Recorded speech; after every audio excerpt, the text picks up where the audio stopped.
Hey, what's good? Chris Volpe is a local small business owner, teacher, healthcare professional, game developer, and artist. We had so much in common, we had to call the conversation early because he had to go take care of his best friend that has a serious case of cancer. Let that sink in. This is my conversation with Chris Volpe. Before we get into it, remember to go to coconutjustice.com to get you some clothes that I think would look good on you. Let's go. Welcome back, everybody. We're here. We're going to be talking to the Senate candidate coming out of Ohio.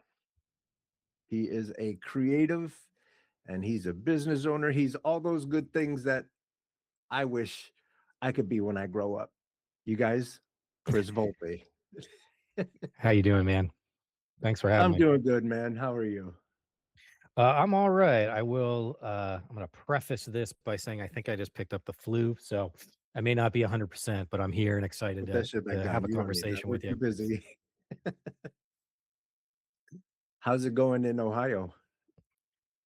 Oh man, it's wild. Ohio's been at the center of a lot of things in the news, and including ICE. We had an ICE come in last month, and so there was a bunch of protests and rallies. I participated in some. There's a bunch of stuff around education that's going on right now, Mhm. and of course, the Senate race, which is heating up because this is one of the potentially winnable Democratic Senate races going on around the country, and so that's garnered a lot of attention. And I'm sure we'll get way into it. But Ohio is sort of, the joke is Ohio is the heart of it all, and it seems like right now it is the center of a lot of stuff. But of course, we can't forget as we sit here what's going on in Minnesota. So Yeah, there's a lot happening. And I'm starting to preface things by saying uh, I go into every conversation with just a little bit of patience and a little bit of um, whatever word. Um, can I uh, introduce a word? yeah, tell me. So I always use the term patience and grace. I And think that we've grace. got to, yeah, Yes. we have to give people some patience and we have to give them grace because we're in a hard moment right now. Yeah. Um, and that's just how I like. I like to tell people it's okay. I understand. Hmm. I- you have your own path, I have mine. Let's share some stories. I'm not going to judge you, and hopefully you don't judge me, and we can hopefully find some solutions at the end of the conversation, or at least feel better about what's happening. Yeah, absolutely. I mean, I think in general, we're all kind of in roughly the same space, and the research proves this out. If you look at every issue, including like incredibly complex and heated issues, and the vast majority of the country is roughly in the same spot. It's just we've been kind of like marketed to. There was a really interesting survey. I don't know, this maybe a decade or so ago, and it asked people, what do you think of a variety of like top political issues? Mhm. And it turns out we're all in the same space, but then they asked the same questions, but they identified the policy. So instead of being like, "Hey, Mhm. how do you feel about allowing children to be on insurance until the age of 26?" They would ask, "How do you feel about Barack Obama's plan to allow Mhm. children to be on?" And as soon as you insert a political party or a politician, the It falls answers, apart. yeah, it falls apart. Yep. So it's one of those things where we literally are in the same boat, literally and figuratively, but we've allowed people to convince us otherwise. And I think that is one of the main issues we're having at this particular moment. Yeah. I've seen those videos where they say, "What's your stance on Affordable Care Act?" And everyone's like, "Oh yeah, every Mhm. medicine should be affordable. What do you think about Obamacare? Oh, take that all the way out." You're like, Yeah. "Come on, man." Yeah, it's the same thing when you see the signs like, keep the government out of my Medicare, and you're just like, "Well, then what do That's you have? You have a sign on the street. That's all you have if your government's not involved in your Medicare." yeah, because Medicare is government. Yeah, it's a government facilitated, government run, government paid for system. I think that's one of the things that drives me crazy too is this idea that probably, and I apologize. I mean, we're off to the races here on this conversation, so stop me if I'm going in Oh a no, we direction have here. plenty. I have the rest of the day. We can get. Okay.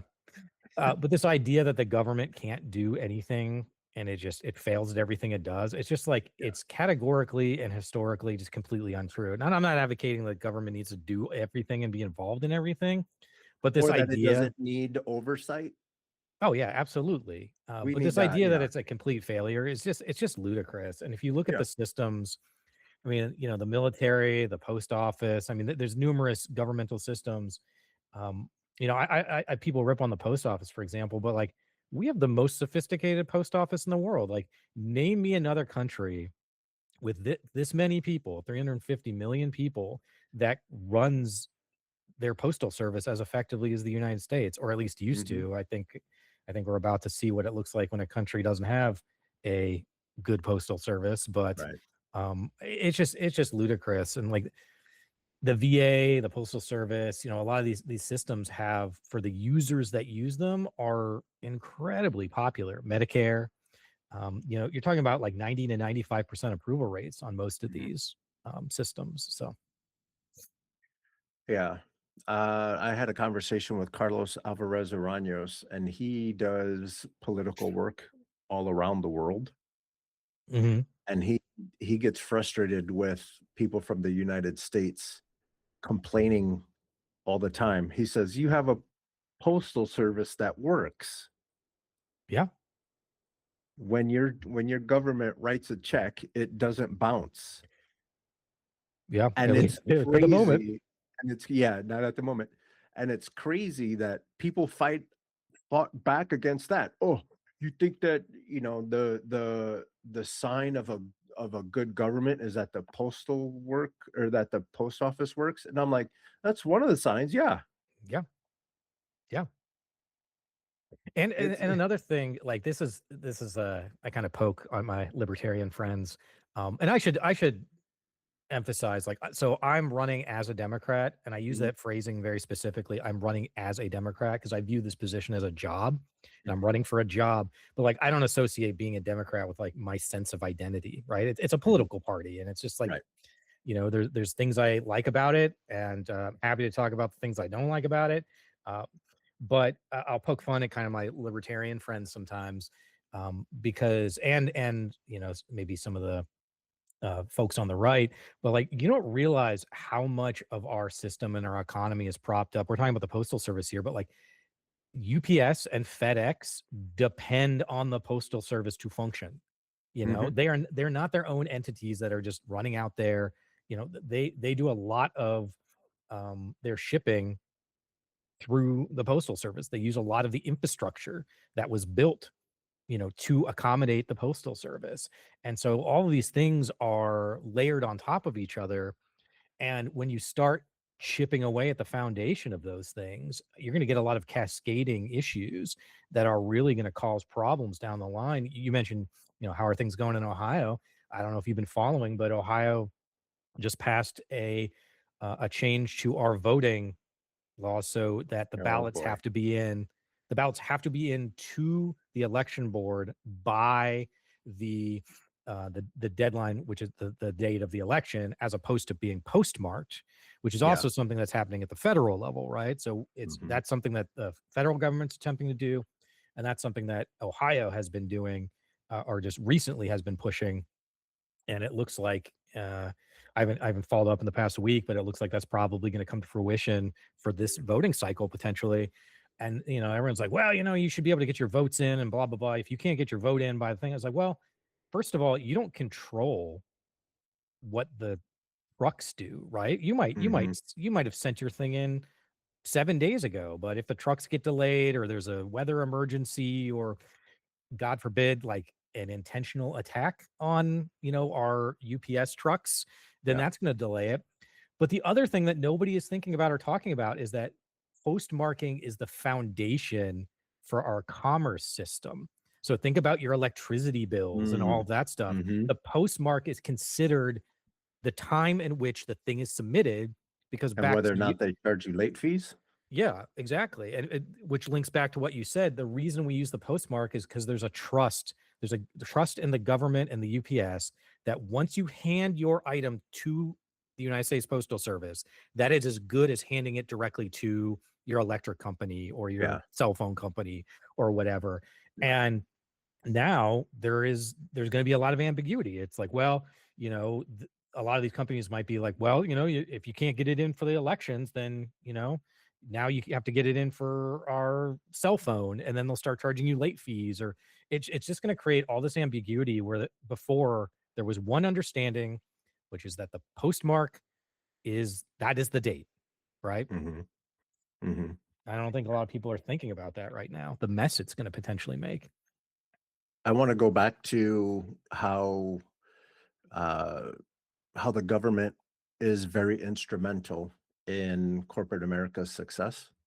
Here's a couple companies. I don't know if anyone has ever heard of these, but there's a company that depends greatly on the income uh, given by the government. There's a couple of them.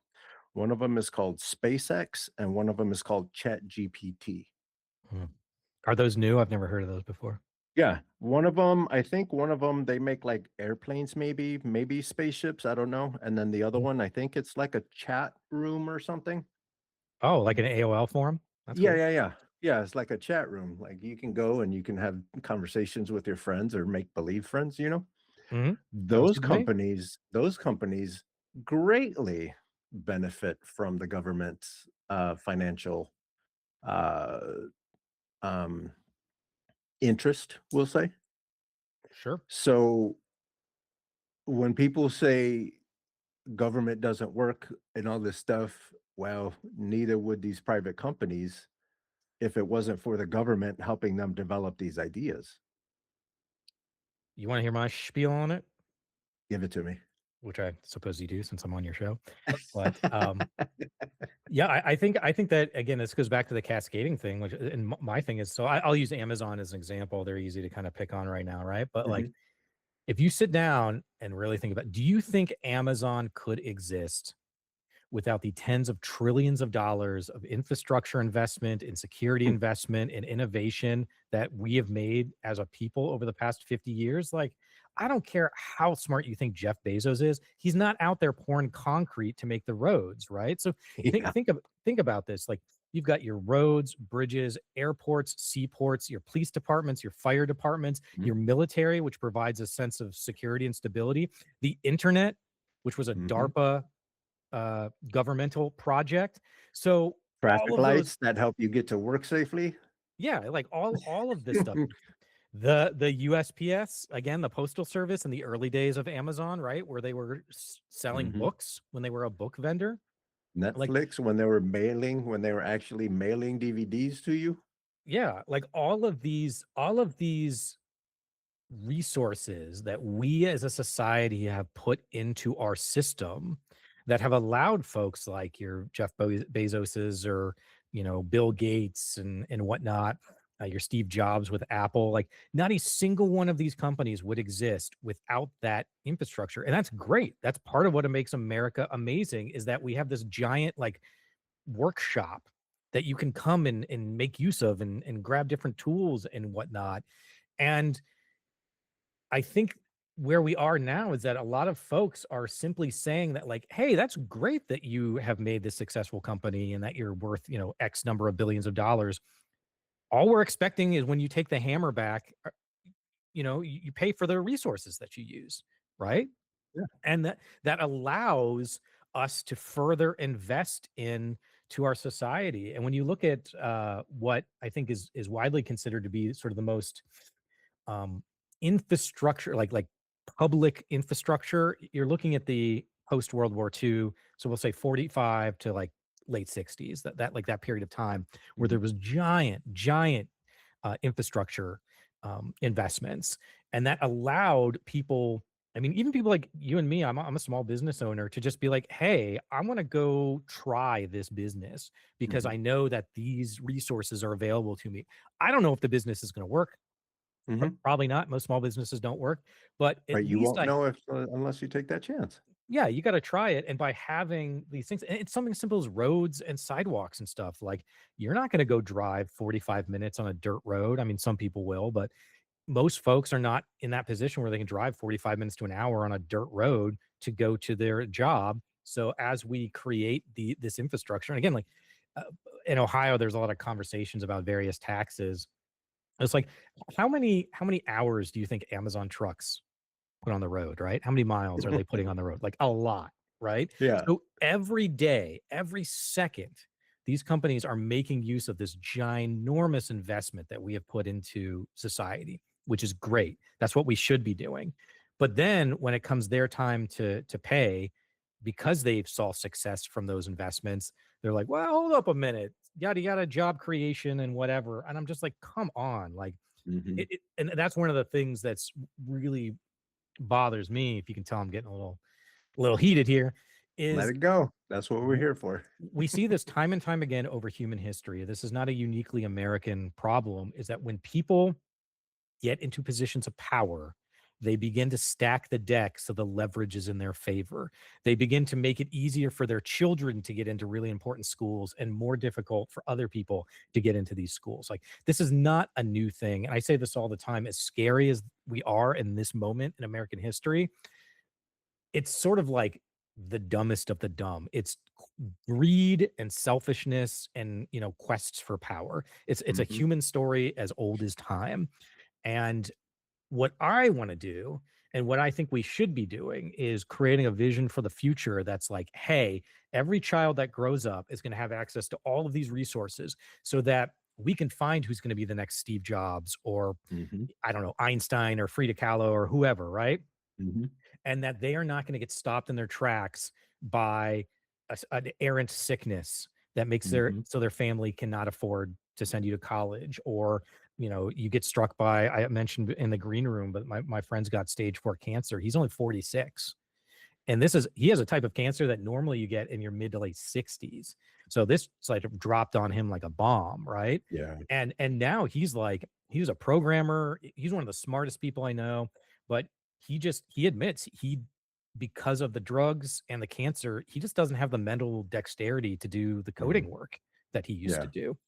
And I watch him walk through these, and we talk about this. I watch him walk through the healthcare system, and it's gross what we make these people do as they're going through this extremely challenging time. But anyway, to answer your question, I think that we should be investing heavily in our infrastructure and our people that allows the successes like your Amazons and your Apples and your whatever to Hmm. come to fruition. And then the expectation is, when you've utilized the workshop to build whatever you're building, that you come back and you replace the tools so that the next Right. generation can do it. Right. I always explain it, um, the government like a gym. Mhm. Everyone pays the membership, and when someone is abusing the equipment and someone is using the bathroom in the pool, you have to be like, "Hey, what are you doing?" Number 1, you have to pay your membership, which are your taxes, and then stop ruining the environment that we're trying to utilize to make our Totally. lives better.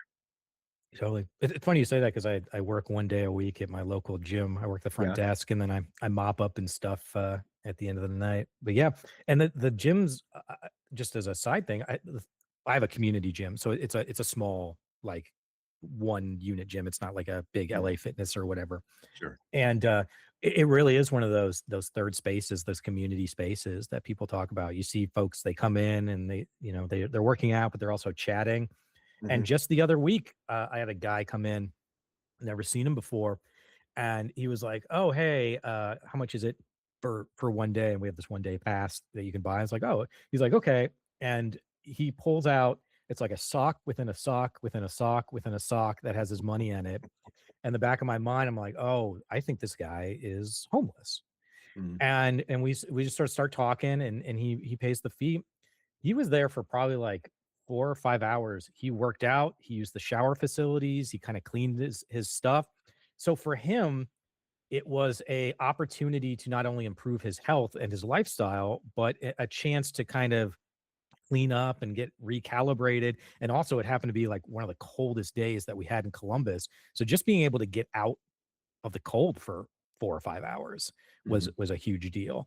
And, we're seeing a lot of those third spaces start to disappear, and everything's being replaced by this truly transactional approach to life and commerce.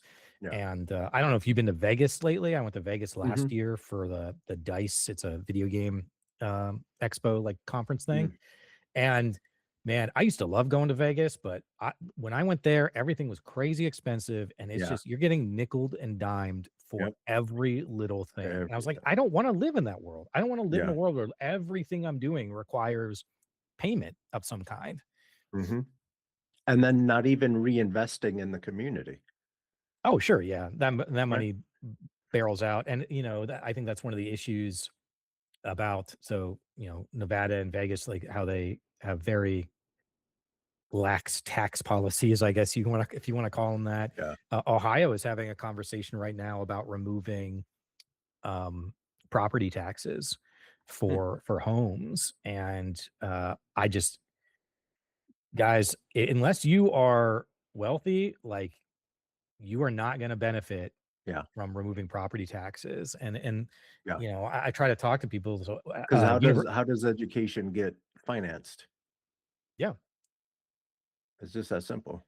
Well, And then what's how do crazy any is of these things get financed, and right? then what's crazy is they tell you we don't need a Department of Education, and then they tell you you're dumb and lazy, but then they go somewhere else to pick up the workers that are going to do the work that are coming from countries that we probably subsidize in some way, shape, or form, but then those countries are investing in education. Why aren't we doing that here? I mean, the answer is greed. I mean, that's the answer. Like, Thank you for there's keeping a it lot of simple. people. Yeah, there's a lot of people that look at the healthcare system, right? My friend has been delayed at least, I'm gonna say at least 2 or if not 3 times on his physical therapy because Mhm, it got delayed because of insurance. Insurance wouldn't approve it. His at-home physical therapy, he just had a partial hip replacement because of cancer in the bone. mhm. And it's just like everything has to be this argument, this fight. Yeah, And over the past 20, 25 years, more and more of the burden of existence has been placed on the lower and middle classes, yeah, while the benefits of innovation and progress have gone to the top.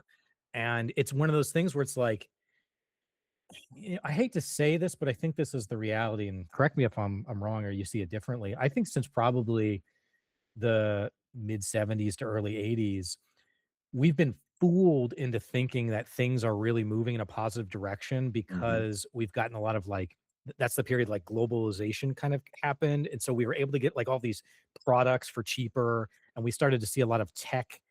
So like TVs, radios, cars, computers, all that stuff. We started to see a lot of tech really come down in price. So the quality of what you were able to get was much better for the mhm, price point. And I think that kind of convinced a lot of us that we were moving along and we were heading in a good direction. But it's almost like it is sort of this con game where, don't pay attention to the man behind the curtain. Cause as we're sitting around looking at our cool TVs, our jobs are being shipped overseas, our mhm. benefits are being reduced. Like my ex-wife, she worked at IBM, used to have a pension. Like her mom worked in the tech space, CompuServe. I don't know if you remember CompuServe or Oh, yeah. not, but I'm she old. worked. Okay, so she worked there. That was a Columbus place, and Yeah. they had these like great pensions and benefits and stuff. And Mhm, then of course the pensions moved over to like 401ks. Now IBM is phasing out 401ks, and now they're doing these like retirement savings accounts, which in essence are like just high yield savings accounts that like IBM maybe throws some money into. Like you know, the benefits of being a part of the corporate world are slowly being removed, and then the burden is being placed on us. And I think that's an important part of. There was a great article like a decade ago talking about the cost of being poor, But in Mhm. essence, that's what's happening. And it's not just about being poor, but it's like, hey, you have your health insurance, right?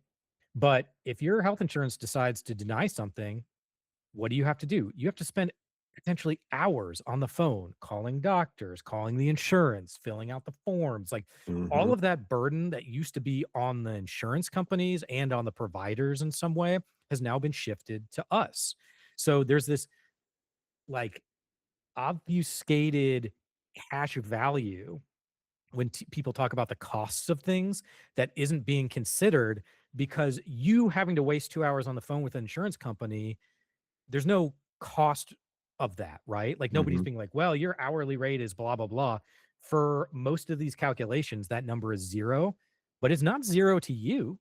Right. That's 2 hours of your life, which Right. I would That I argue is could the be most doing something else, yeah, that's making the most money. valuable thing. You could be Yeah. making money, you could be spending time with your children, you could be Mhm. spending, God forbid, spending time with your sick family member who you were on the Exactly. phone with to in the first place, right? So think about all of these things as you're thinking about the monetary aspects. It's one of the arguments that home health care givers and stay-at-home mothers have been making for a long time, which is there is a cost to staying home and taking care of your children. There is a Oh, real yeah. cost. I am I'm at my apartment now, but I'm only here a couple hours a day now because I'm at my friend's house taking care of him. I'm there. If you say like I'm sleeping for 8 hours and I'm over here for 2 hours to take care of my dog and my cat and make sure everything's cool, the remaining 10, 12, 14 hours, I'm over there helping him out. And Yeah. I'm fortunate in that my main job I can do remotely, Mhm. but that's still time. And there's plenty of Right. times where I've had to, stop working to assist him with something. And I'm not getting paid for any of this. Mhm. Yeah. Sorry, I went on a rant there for a moment. Oh, no, no, no, no, you're absolutely fine. Um, I'm trying to process all of that. Uh, yeah, Oh, can I and we mention can one more thing just real yeah, fast? go for it. Just to I just remembered this, but the other thing that I think people forget, particularly in this sort of like free market sort of world, there's two things. One is that every major advancement in discovery and innovation is spearheaded by the government, whether Yeah. that's the monarchy or the Yeah. state or whatever. Christopher Columbus crossing the ocean, like all Mhm. the East India Trading Company, like all of these things going into space Yeah. because corporations do not invest in things that don't have a clear ROI on them. So, That's why you see Kung Fu Panda 30. yeah, They refuse to do anything new. That's why everyone is pissed off with Hollywood. They refuse to do anything new. Marvel movies, it's mhm, always something, something 3 or 4. yeah. So you just They I mean, look at the going to the moon, for example. yeah. So we look at that as like a space race so that we could get to the moon. Really, it was like a military job on the side because Mhm. we were in the middle of the Cold War, and or we were worried about Russia, and it was pretty clear that whoever could get military superiority in orbit would win any potential war, right? Like if you can Mhm. rain down fire from orbit and they can't hit you back. And so we invested a lot of money as sort of like a military effort, but there was a giant scientific benefit that we got from that. Like just that time we spent attempting to figure out how to get to the moon also incurred tons of innovation, which was then used by the corporate world in a Mhm. variety of different ways. And so when you look at that initial phase of the free market, you need a large entity like a government to be able to take those risks and invest in innovations that we're not sure has an ROI. Like, let's do Right. research and development on, I don't know, mRNA vaccines right now or something, right? Where we're not Yeah. sure what the ROI might be. We can talk about mRNA vaccine research as well. Um, but that's really important. And then the other thing that I always ask people who are like super free market is like, okay, so how do you square killing the government off with Adam Smith?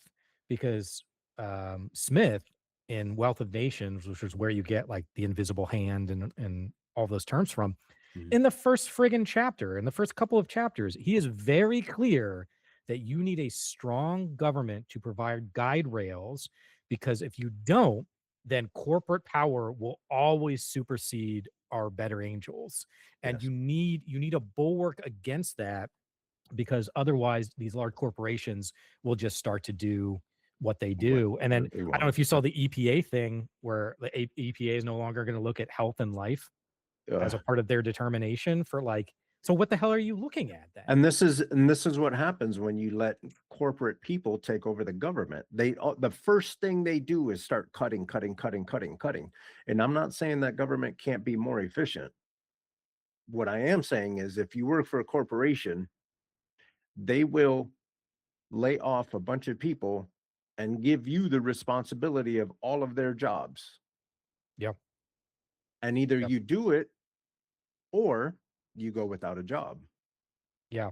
And I'm gonna, I was gonna say push back, but I'm not pushing back on you. I agree. I'm gonna yes and you. We'll improv Yeah. here, because all this talk about government efficiency, it's like, yes, that is a benchmark. So anybody who's like, "Well, the government's a hot mess," I was like, first of all, it's not. It's not. And people on the left always feel like they have to preface this by like, "Well, the government can be more efficient." I was like, "Yeah."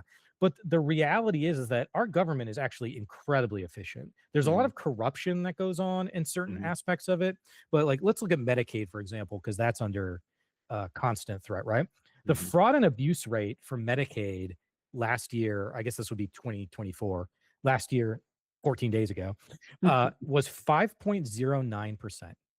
So think about that. Out of every 90 or out of every 100 people on Medicaid, 95 of them are getting it in the way that they should have, as was determined by, the regulations, right? Yeah. So, that's the first question is like, are you really going to cut 95 people off of their Medicaid so that five people who are taking advantage of the system don't get it? Like, that seems like a ludicrous Yeah. spot to me. But it's actually worse than that, because do you know what the largest contributor to fraud and abuse is in Medicaid? Isn't it Tim Scott from Yeah. Florida? Isn't it Yeah. him? So it's not even Medicaid recipients. The largest contributor to fraud and abuse out of that 5.09% is illegal and improper billing, which happens on the provider's Mm. end. That is Yeah, from the hospitals and the doctors and the various health systems. yeah. So that accounts for about 80%. So you're looking at about 1% of the fraud and abuse happening in Medicaid is because of people getting it when they shouldn't get it. And I'm Mhm. like, if you can get any system to a 1 to 2% fraud and abuse rate, that is That's great. exceptional. There's not a dude, there's not a uh uh large corporation, a top 500 corporation in the United States that's running at a 1 to 2% inefficiency rate. Like Yeah. most of these companies are running at 10 to 20% and their inefficiency rates. So the idea that the government is not efficient is just a bold-faced lie, and it's part of the marketing thing that the right has been doing since the 80s. Mhm. And it's the same where it's like, well, they're the pragmatic ones. They're the ones that know how to run business and keep the government lean and efficient. I was like, there is not a piece of historical data in the United States over the past 40 years that indicates that. By every metric, Democratic presidencies are better. And again, I'm not like, Every yeah, yeah, time. yeah. You're talking about unemployment, generally inflation, with the exception of COVID, obviously. Every metric, right? We can talk about Yeah. that. And again, I'm not over here like rah Democrats. Like, I think the reason that we are in this situation right now, the Democrats contributed to this situation. Like, Yeah. this didn't just fall out of the sky, right? Like, we are here because of decades, generations of policy decisions that have put us in this space. And the Democratic Party is culpable in many ways to that. But if you're actually interested in the truth and making this country better, then you need to look at it with an open eyes, and Yeah. you realize that these cut austerity processes don't work. They just cut us off at the knees. And right now, China, man, China was on the verge of like collapse. I don't know Yeah. if you followed their housing stuff that was going on in, like, 2015 to 2020. Hmm. Um, like, a lot of their major, housing and construction projects were, like, shell games, Yeah. like, they were selling houses that hadn't been built yet so that they could finance the next batch of houses. We gave them such a windfall by what we're doing now. Like, they would probably have been very, very close to being in a like, a economic collapse, Yeah. except now they are able to rebuild the relationships with all of our allies that we've thrown under the bus, Yep. and it's so unfortunate and it's so unnecessary. Yeah. All of this gets bundled up, and we can go back to those comments that you're talking about the 70s and 80s. I've been looking into this and what that phenomenon is, and it's the deindustrialization of the United States. So what they did was they decided America is going to be where everything is invented and everything, all the for the most part, we Mhm. love each other that much. Everything is going to all the cool stuff is going to be made here. And then whatever we invent here is going to go we're going to make it in China, in India, Taiwan, right? So Yeah, that's why we're you have the, like, designed by Apple mhm, on. Mhm. but made in China. Yep, Exactly. But they forgot to tell the normal people, hey, this is what's happening. So everyone, all the normal people were still going to factory jobs. Those are being sent out, but nobody said anything. yep, People kept doing all their, they're living their life the way that they have been. And nobody told them that this is the move that the United States is doing. We're going to be a bunch of brainiacs, and then we're going to have everyone else make our stuff. And it's going to end up being cheaper, la la la. They never invested in education. So then how are we going to invent all the cool stuff if the majority of our population is not educated? sure.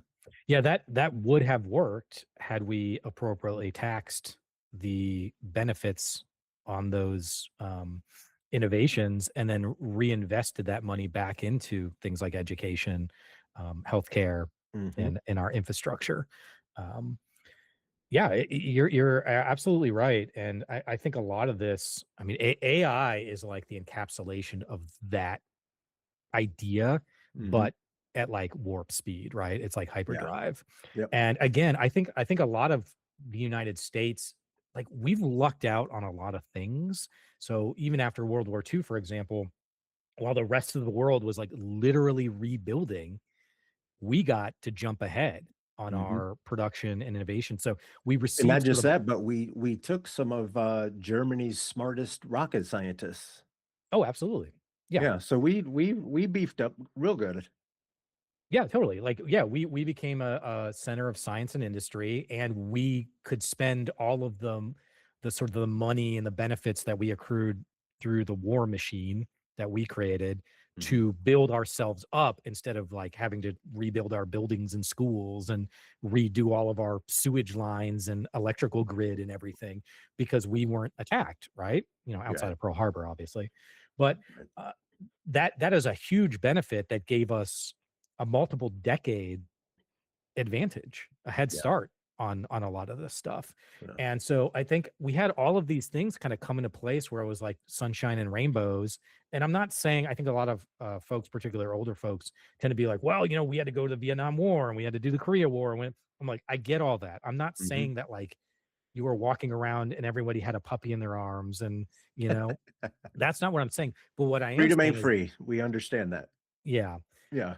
but what I am saying is that there was a lot of barriers that exist now for, so I'm a first year millennial, the millennial generation, Gen Z, and certainly Gen Alpha, that did not exist when you were growing up.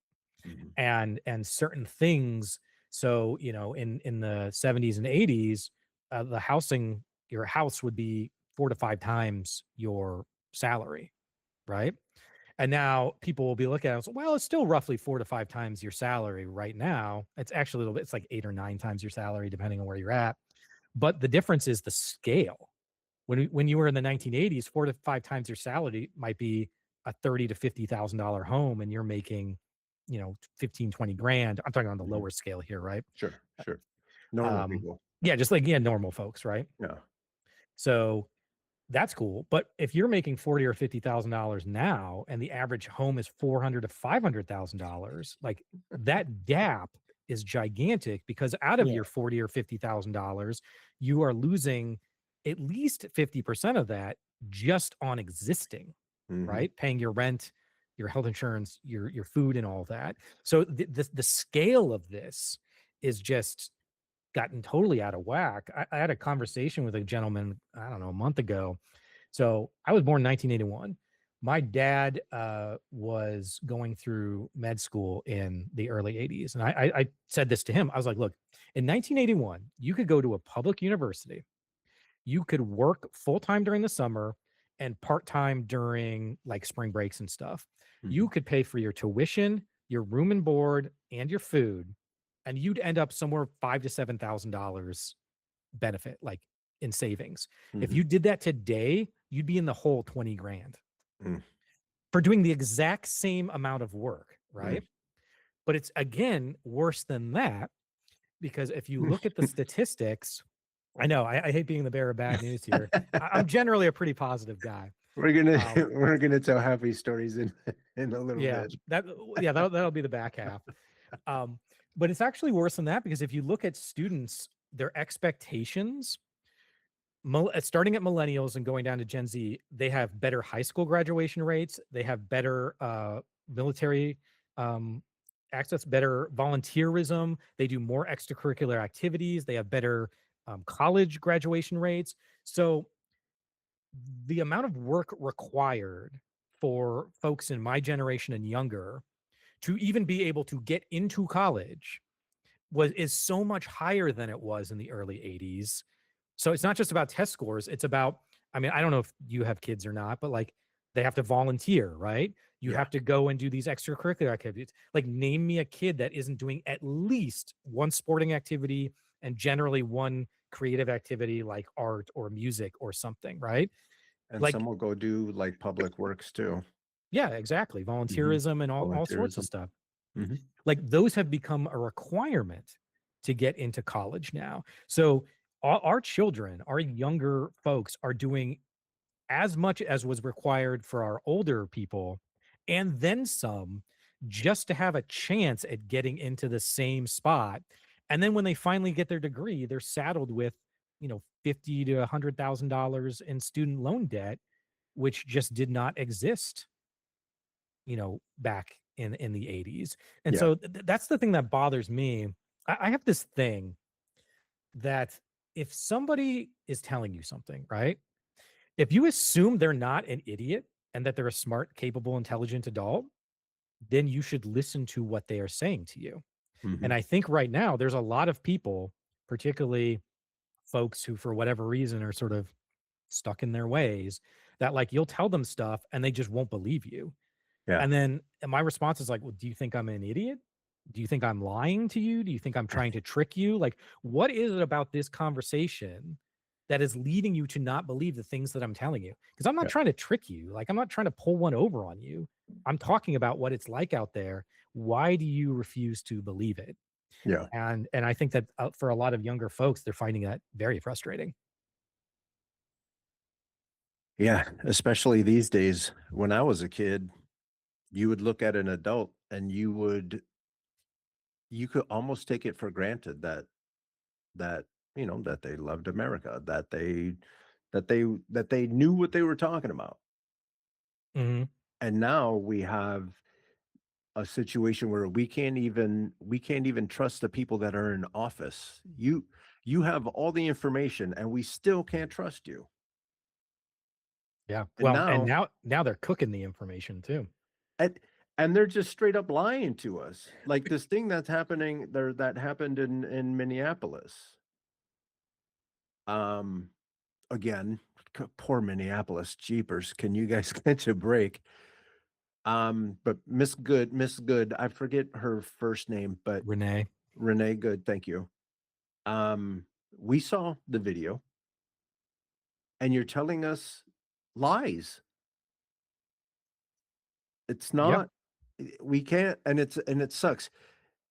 Kids, it's not always like this. I promise you, it's not always like this. We got in this, it it's the bad way of doing things. It's their last gasp. Because now we have internet, we have folks like Chris running for office that that's it, these games that they're playing and how they're manipulating um our society is just bonkers, and it's wrong. And again, young folks, this is just not how it's done. It's never been done like this. Yes. Yes, and that it has never been done like this. Like, this moment is a very specific and dangerous moment in Mhm, American history. However, I think it is also fair to say that the folks that are currently in power are the ones that got us into this situation. Like, if mhm. we were part of a healthy democracy, a healthy country, Trump would have been like an 8% candidate and would have gotten kicked to the It curb in wouldn't even been 2015. that. Trump would have been some crazy dude on the subway Yeah. talking dumb stuff. It would have But never been this crazy. totally. But the thing I like to remind people of, again, I always say, I don't know. I don't know. Is this a swearing podcast or not? I don't know. But Yeah, let her rip. We're adults. okay. I always say, I don't know shit about shit. I just say things. But I remind people that MAGA Republicans, like I'm talking the 2015, 2016 era, like Mhm, they had legitimate grievances. Like they had real issues that were not being addressed and were being just shoved under the rug, mhm, as did people on the left, as did all Americans. mhm. And all of our politicians got us into this mess, whether Yep. through selfishness or greed or incompetence or idiocy or Mhm, whatever. Like, we would have never been in this. I say this all the time, but like, if the Democrats actually fought for and passed the things they claim to hold as values, they would never lose an election again. mhm. And yet we keep getting stuck in this position over and over again. If you are watching this show and you are a Democrat, you should be absolutely irate that the Democratic Party does not have a leader right now. Like, you should Isn't be that right. strange? It's disgusting. You should be writing the DNC, the DCCC, your state and county reps and calling them, because can you imagine Microsoft not having a CEO for over a year? Like, who is leading this multi-billion dollar global organization? Who is Yeah, leading this? What are the values yeah, of this? Why are they yeah. not being pushed? Right. So again, I want to make sure my critiques to the Democratic Party are like constructive critiques, right? Mhm, Because right now the two are not equal in terms of their attempted danger. But I just want to remind people that voters aren't stupid. They see what people say and then they don't do it, and they feel it. Dude, the past 4 months, I have had to worry about paying my rent 3 of those months. And mm, I can't, and I'm a guy with 2 master's degrees that owns my own business, and I am struggling. I live in a one-bedroom apartment and I'm struggling. yeah, And like, I talk to people all the time that are just, they do not know how they're going to do it. My mhm, ex-wife has been out of work for over a year. Two of my people that I've worked with very, very closely have been out of work for 8, 9 months. Like, mhm. it's bad out there. Me too. And I haven't had a full-time job since 2017 because of H1B visas. okay. Yeah, Mhm, and it's crazy. It's crazy right now, and so I keep trying to remind people, because I go to a lot of Democratic establishment events, and the conversation's always around like, oh, we have a communications problem, we have a marketing messaging problem, and I'm like, what if you just have a getting things done problem, yeah. right? How about this? What if you have a, "Ooh, I got distracted by this big ass check problem."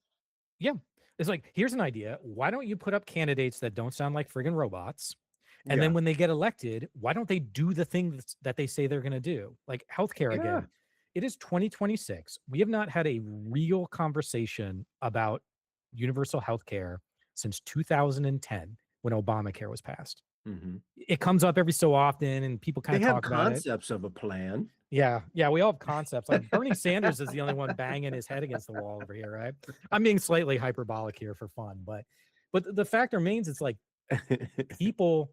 I don't know if you saw the article. I think it was yesterday or maybe 2 days ago about how um, this is the largest switch of party affiliations of younger people to independence that we've ever had in American history. Yeah, Younger people do not want to be involved in the Democrat or the Republican Party, and I think that's fair, man. Dude, me I too. am I am running as a Democrat for the Senate in Ohio, and I am unbelievably frustrated with the Democratic Party. They have been freezing me out consistently, We and that is such a consistent message that's honestly pissing me off. it should. How are you going to have a team? And you know, I speak in sports.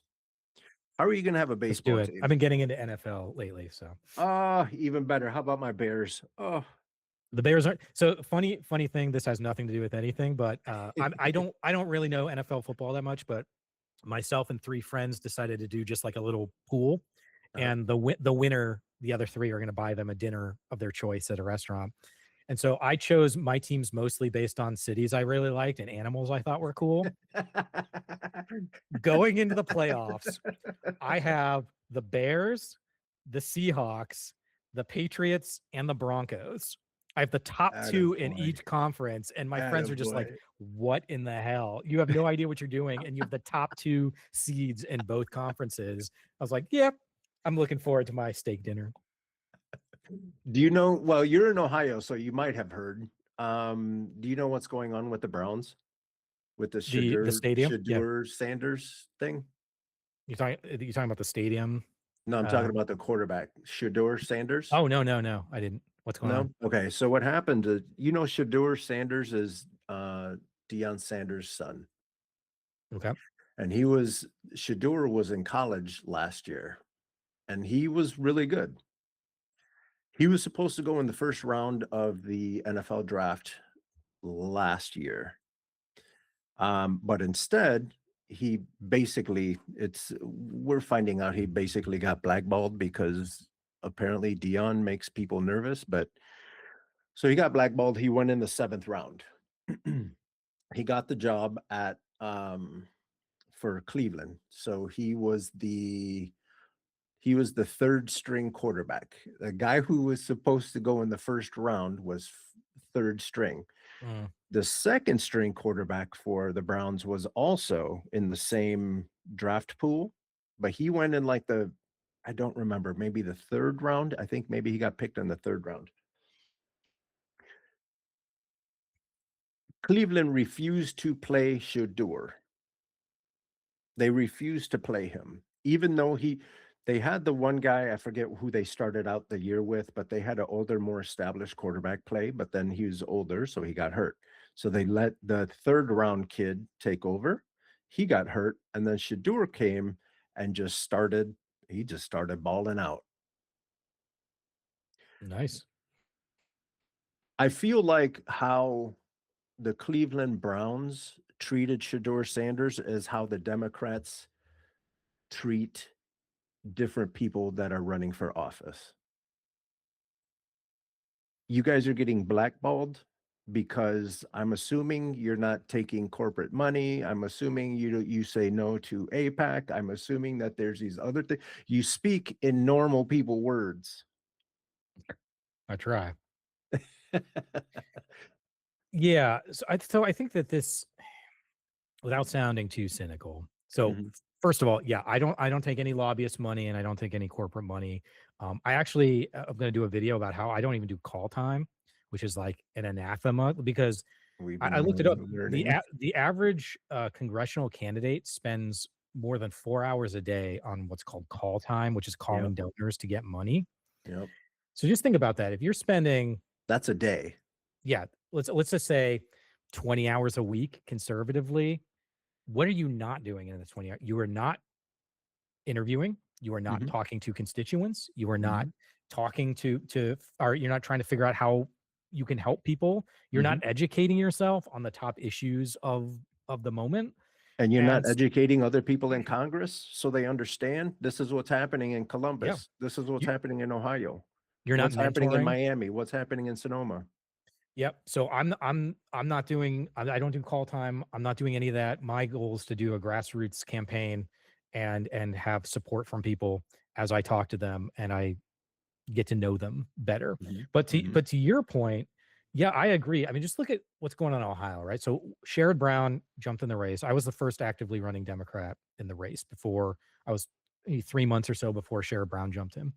Chuck Schumer came from DC, didn't send any of us an email, right? Like when you file to be a candidate, like your email address is public record, like mhm. didn't reach out to any of the other Senate candidates, decided Sherrod Brown was going to be the guy. And I was like, first of all, why didn't they send any of the rest of us emails? Like, even if it was to get us into a room to talk about how we can support Sherrod Brown, why I didn't get an email? No one got an email, right? Yeah. And then as soon as Sherrod Brown entered the race, the entire infrastructure just seized up. The donors, the county groups, Ugh. the Ohio Democratic Party, all seized up and made it almost impossible to get anywhere. And the way I keep trying to, for some reason, I think this is a natural human thing, but I think it's also a politics thing. I get sort of brushed off a lot because they're like, "Oh, you're just new. You have to make your way through the democratic system, or you're running for Senate. Of course, you're going to want this." And I was like, "Look, guys, I am telling you these things because whether I run for Senate or not, these are still problems the Democratic Party has. These are Yeah. inefficiencies that the Democratic Party has. Whether I get hit by a bus tomorrow doesn't matter. These Right. things still exist." So to answer your point, the metaphor that I kind of use is what we should be doing, we, the royal we, the as a Democratic Party, we should be inviting people into the theater and putting them on stage and giving them an opportunity to show themselves. Mhm. Right now, we're not even open, we're not even invited into the building. Mm. And so I have this little joke that I kind of use where I'll go around to people and I'll be like, "Oh man, have you heard of Barack Obama before?" As a joke, right? Like everyone's heard of Barack Obama. Yeah. But the point is, did you know who Barack Obama was before his big speech at the DNC? Yeah. And the answer was no, right? Nobody knew who Barack Obama was. You know, he had a pretty strong following in Illinois and Chicago, and he was a popular guy in various circles, but he wasn't like, up there or whatever, right? Nationally famous. Yeah. Until he was given whatever it was, like a 10-minute slot Mhm. to really inspire people. We And he should be doing crushed. that all the time. Yeah. Why? This is another thing. Why doesn't when you apply to be a candidate? I say apply like it's a job, right? When you file to be a Technically. candidate, yeah, it is. The Ohio Democratic Party should email you and be like, "Hey, we want to have a phone call. Here's your onboarding packet. Here is a connection to all of the county chairs and their email addresses. Here's a connection to all the local and national media that's relevant to your campaign. Here's a connection to possible donors that could assist you." Like instead, we have 1,500, 2,000 candidates all over the country, all doing the same thing. And it's completely inefficient. Let me give you an example. When I first started, I reached out to the Ohio Democratic Party. I was like, "Hey, can you get me a list of all the county chairs so that I could reach out to them?" And they're like, "Oh, I don't know if we have that." And I'm like, "You don't have a list of all the county chairs?" And they're like, "Well, I'm sure it's on some," like, this is literally what he said to me. "Oh, I'm sure it's on some Excel file somewhere." And I was like, How dare you? "Okay." So do you know what I did? I and my team made a list of all the county chairs. I have a list of all the 88 counties in Ohio, who's the chair and their email contact. And now I've got candidates coming up to me asking for that list. And do you know what I do? I give it to them for free because the point here is to effectively create a pushback that will be successful about what's going on right now. And as a small business guy, when I see the way that the Democratic Party functions, it drives me crazy. And again, I try not to be a cynical man, but I've been told this. The first thing I was told when I filed to be in the Senate over coffee, establishment Democrat, first thing he told me is don't waste your time with the Democratic Party. Just get started going Damn. out there talking to people. And Damn. I kind of didn't listen to him, and he was right. I wasted a lot of time that I could have spent doing other things, and it just I think not I think, I know we can do better than this. We can create a party that can be super effective, responsive to people, and fighter of our values.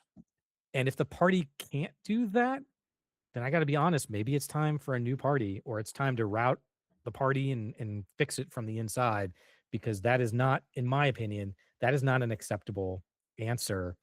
And the last thing someone told me once, this is the cynical thing. He's like, the thing you have to remember is that all parties, all political parties, Democrat and Republican, their first priority is to survive.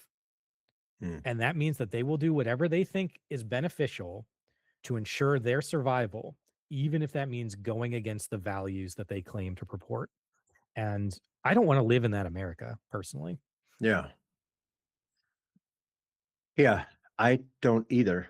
I I'm Gen X. I was born in 72. So I remember a lot of things before Mhm. things took a hard turn, In the you know? before times. And we used to have American pride, and it was about the United States and who we were as the leader of the world, Yeah. and the shining city and the hill and all that stuff. Like, I remember when we were working as a team towards that, and then again somewhere in the 70s and 80s, it just these business people turned into career politicians, and now we can't shake them. It's like United States caught herpes, and we just can't get rid of these guys. Yeah. I there's a that's an interesting analogy. Sure. Um, yeah, I think that there's a lot of things that are going on with that. And we can dig into it if you want. One of the things I do remind people of, as like a maybe a cause for hope, is like the folks that we have in leadership right now. This is not going to sound good when I say it, but they're all opportunistic cowards.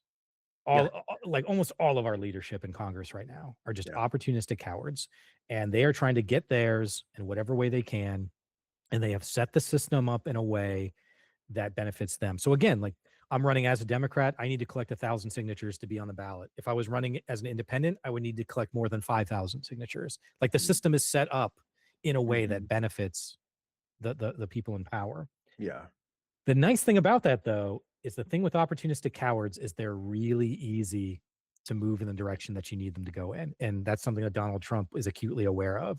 He mm, understands how to create that thread, because these people, painting with a broad brush here, most of these people don't really have a value system to stand on. Um, and Congress, like our leadership, they're supposed to be the best of us, right? Like, they're exactly. supposed to be out Yeah, there advocating and learning this stuff so that the rest of us can go and live our lives. yeah, And you're telling me that, like, I don't know, Lindsey Graham is the best of us, Lauren Boebert, you know, like, these people, Marjorie. Marjorie Taylor Greene, I know she's supposedly seen the light or whatever, Pete Hegseth, Christy Nome. These people are not the best of us right No, now, and we should expect better from them. And unfortunately, I think it's gonna require some crowbars to lift out the rotted wood, um, yeah, to get us out of this. But I think it is very doable. And what I'm seeing with younger folks in particular is that you mentioned this American pride thing. mhm, They don't feel that in the way yeah, that you did and I did, in a sense where there was a sense, was like, well, America's always had its issues, but it felt like we were at least trying to strive towards something better. yeah. And to be honest, I think we are better, even with what's going on now. This is probably the best time to ever be alive in general. Hands down is the But coolest time ever. yeah, and like, we've got like our medical advancements and stuff. Like, it's not equally distributed, and there's a lot of issues that we need to fix. But you know, rewind 200 years and you didn't even have anesthesia, right? Like, so there's a lot of Exactly. benefits in the world that we've got now. Yeah, But the younger generation, I remember I talked to a young woman. This was at one of the first either No Kings or 5051 protests. And I was just asking her what's on her mind at the protest. And she was like, you know what? I am sick of us getting caught in this 30-day conversation every time somebody mentions like trans rights or Palestine or whatever. She's like, I want to start winning fucking elections. Yeah. And I think that the younger generation is at a point where they haven't, the social contract for them is broken and they're not like the wool has been removed from their eyes, right? And I They love want it. they want to actively work on making the world a better place. And Hmm. anybody who is not willing to do that, you can jump on the Kick train and be a rocks. part of it, but Yeah. we're not Kick going to waste rocks. any yeah, we're not going to waste any time on you right now. And I say that all the time to my Republican and maybe more conservative folks. It's like, look, at the end of the day, I am not asking you for anything. I'm not trying to convince you of anything. I'm not even trying to convince you to vote for me. What I'm asking you to do is trust that I am going to try to work and make your life better. Even though we're not going to agree on everything, Hmm. that I am going to actively work to make your life better. And if you can trust me on that, I think we can do some amazing things together. And if for whatever reason you can't, then that's fine too. And you go and do your thing. Right. Yeah. And no matter what happens, if I get elected or if I don't, or maybe I get elected in the future or whatever it is, I am still going to spend my time trying to make your life better. Yeah. Why did you choose to run for Senate instead of House? So one, because we have a special election in Ohio. So this is JD Vance's Senate seat. Oh, So for those who don't know, JD Vance, might have heard of him, our vice president. He was a senator from Ohio. And when he became vice president, so he filled the spot for 2 years. And then when he became vice president, our governor, Mike DeWine, put John Husted for 2 years in that space. The remaining 2 years of that Senate spot is up this year. And so I was sitting around thinking, I was like, well, this was in February of last year. mhm. Coming off that election, I think a lot of people were just completely distraught. I was feeling it too. I'm just like, why is nobody doing anything? You Yeah. mentioned adults like an hour ago. I was like, where are the adults in the room here? Yeah. And I was just so disappointed by the leadership of the Republican Party and of course the Democratic Party. And I was like, well, why don't I start looking at how I can be involved in making my state and community better? And I started doing some just like looking around. I was like, oh yeah, we have a special election coming up. That's really interesting. And I feel like I have a lot of real world experience as a small business leader, healthcare. I was in security for a while. I would put my tech understanding against anyone in Congress any day of the week. Oh, And that's so an easy one. nobody had run for or nobody had applied to be in the special election for the Senate. And I was like, you know what? I'm just going to do it and Yeah. see what happens. And so I filed, and then I started reaching out to people, and I started doing town halls and podcasts and interviews and just going out and meeting people at protests and wherever. And it felt like this was a really good time to have some new blood and new ideas enter into the mix. Yeah. And so that's where I got. And you ask about the compared to the house, it's not like I get asked this question a lot.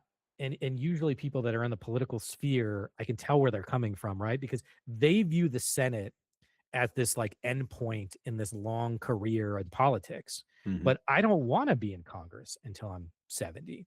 I'm Yeah. doing this because I want to serve my country and make my state and my country a better place. And so I figure in my mind, I'll run for this special election. That'll be 2 years, and then we got to run for the full term. So I'll run for that again, assuming I get elected. So you're now looking at a partial term and maybe one full term. And depending on how that goes, maybe I might run for a second full term. Mhm. And then I'm coming back home to the world that I love, to my family, to my business that I've created, this industry that Mm. I've built here in Ohio. I'm not getting into politics because it's my job. And I think that's another important distinction that we're starting to see with a lot of, I mean, you're interviewing a lot of folks these days. A lot of Mhm. folks are entering politics who are not politicians and they Mhm. don't view it as a career, right? And they Because don't want to be a politician. yeah, and the thing you got to remember is a lot of the politicians that have been around for a while that run for House or Senate seats, this is their job. It's their only Mhm. job. And if they lose, It's their career. yeah, they don't have a career. If Yeah. I lose, I just go back to the life that I have and work with I the got team my that I what like. part of small business owner do you not understand? Like, Yeah, I'm and gonna so I view this as a part of my public service and how I can try to make this country a better place. And we're in a very particular time right now that I think needs more folks stepping up and helping. And Yeah. again, whether they're successful or not, I mean, if you look at the reality is Sherrod Brown's probably going to clean my clock, right? Like, I mean, he's fundraising a ton. He has the Democratic establishment. I can't even get email responses sometimes from Yeah. the Democratic Party, but that doesn't mean I can't be there to push messages and policies that aren't being Mhm. talked about. It doesn't mean that I can't bring in younger or unaffiliated voters into the Democratic Party potentially. And then those folks that come with me as a coalition can start forcing, I would hope, the Democratic Party to start being better. Yeah. That's my What's hope at your, least. what's your, what's your small business? So I actually I've got like 5 businesses, but I own not that I own, I got like 5 jobs. Yeah. So I started as I was leaving healthcare. I was working at OSU's medical center, and I at the innovation studio that I was working at got downsized. And so as I was doing that, I was also trying to maybe go through to med school, but I'd also been doing this video game and software company on the side. And Mm. so when I got a reduction in force from OSU, I was like, well, I could get another job at OSU, but I've also been doing this thing on the side. Maybe I'll see what this like entrepreneur thing is everyone's talking about. So this would have been 2013. Um, and I just started doing that. I didn't, we didn't have clients or employees or anything initially. And then I just started doing it. And I've been involved now in it since 2013. I also started GDEX, which is my gaming expo. It's the largest professional development expo in the Midwest. I started that from scratch. Um, I also teach. I teach at Columbus State full time, as well as several other universities I've taught at here in Ohio. And I just kind of really enjoyed building this business and building this industry in Ohio. I've created a lot of stuff that did not exist in Ohio or the Midwest before I started working on it, and my team, all the love to my team that has been with me this whole time. Mhm. And so I just kept kind of doing that. So yeah, I've got a video game and software company uh, that called Multivarious that I'm super proud of. It's hard times out in the tech world right now and the video game world, Mhm. but my team is great, but the community is great, and I've learned a ton. Like I know what it's like to own a small business. Yeah. I know what it's like to live in this economy that Mhm. I honestly don't think a lot of our congressional leadership understands what it's like to live in this world right now. Yeah. I talk about that often. There's this financial wall that they refuse to take a look over. So there's the wall, and then they're just worried about what's happening on this side of the wall. They're not worried about what's happening on there. They thank God that they're not on the other side of the wall, of the money wall, but Yeah, they're not worried about it. They are trying to raise kids, the good ones. They're trying to raise kids. They're trying to continue to make money so they don't struggle and all that stuff. But we have some folks that the folks on this side of the wall need to be more boisterous. We need to say this is not good. And just because I don't have a lot of money doesn't mean I don't get a say so in my future. totally. I think America is by its nature all of ours.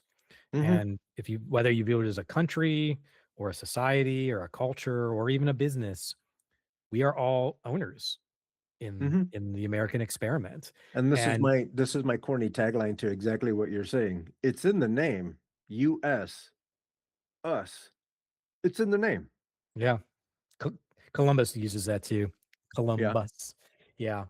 But yeah, I mean, at the end of the day, the thing that kinda kills me is like, well, there's many things, but the people that are best set up, the rich, the powerful, the large corporations, they can make our life heaven on earth if they wanted to, you know? Yeah. And half the time I say this is like when you talk about a fair and equitable tax rate, for example, it's like all we're asking is for these people to be like a little less greedy.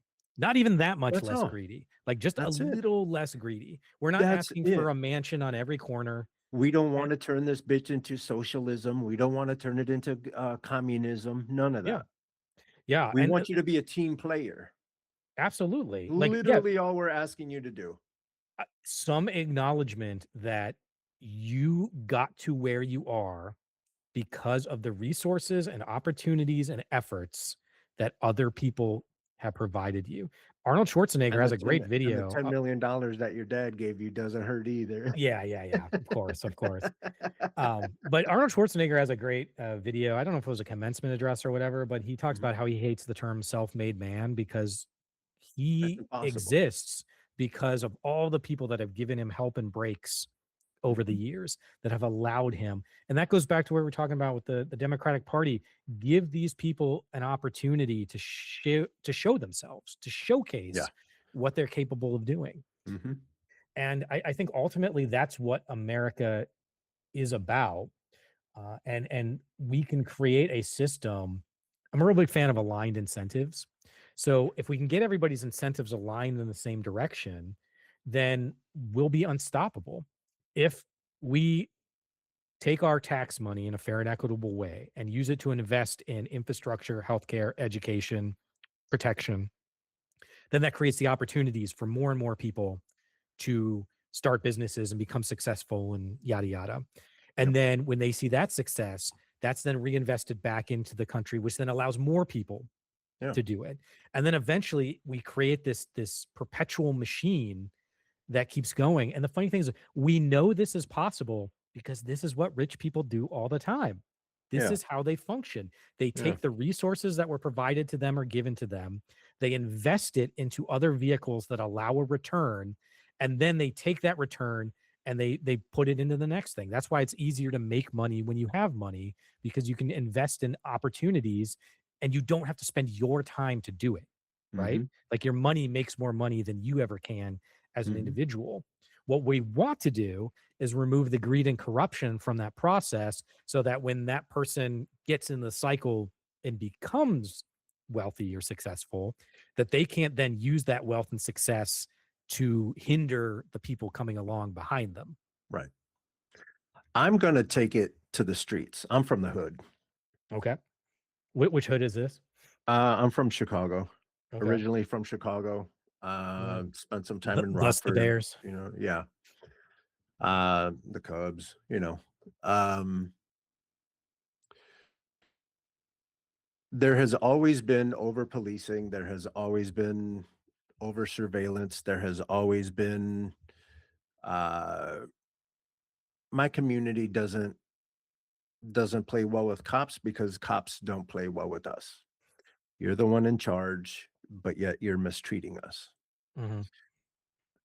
And then folks that don't understand or that don't come from that life, they look at us and they judge us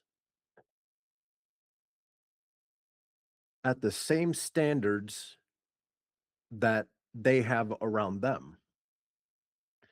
You have better schools than we do. You have better grocery store. What? Let me say, you have grocery stores. We have liquor stores. You have good schools. We got buildings. We'll call them schools. And then when the cops come and do what they do and mistreat us and all those things, then you look at us like it's our fault. And then you look at the drug dealers and you look at the thieves, you look at the murderers and all that stuff, and you think it's all of us. The majority of us, I say this all the time, the majority of the people that are in the inner city, I cannot tear them out of a church to save my life.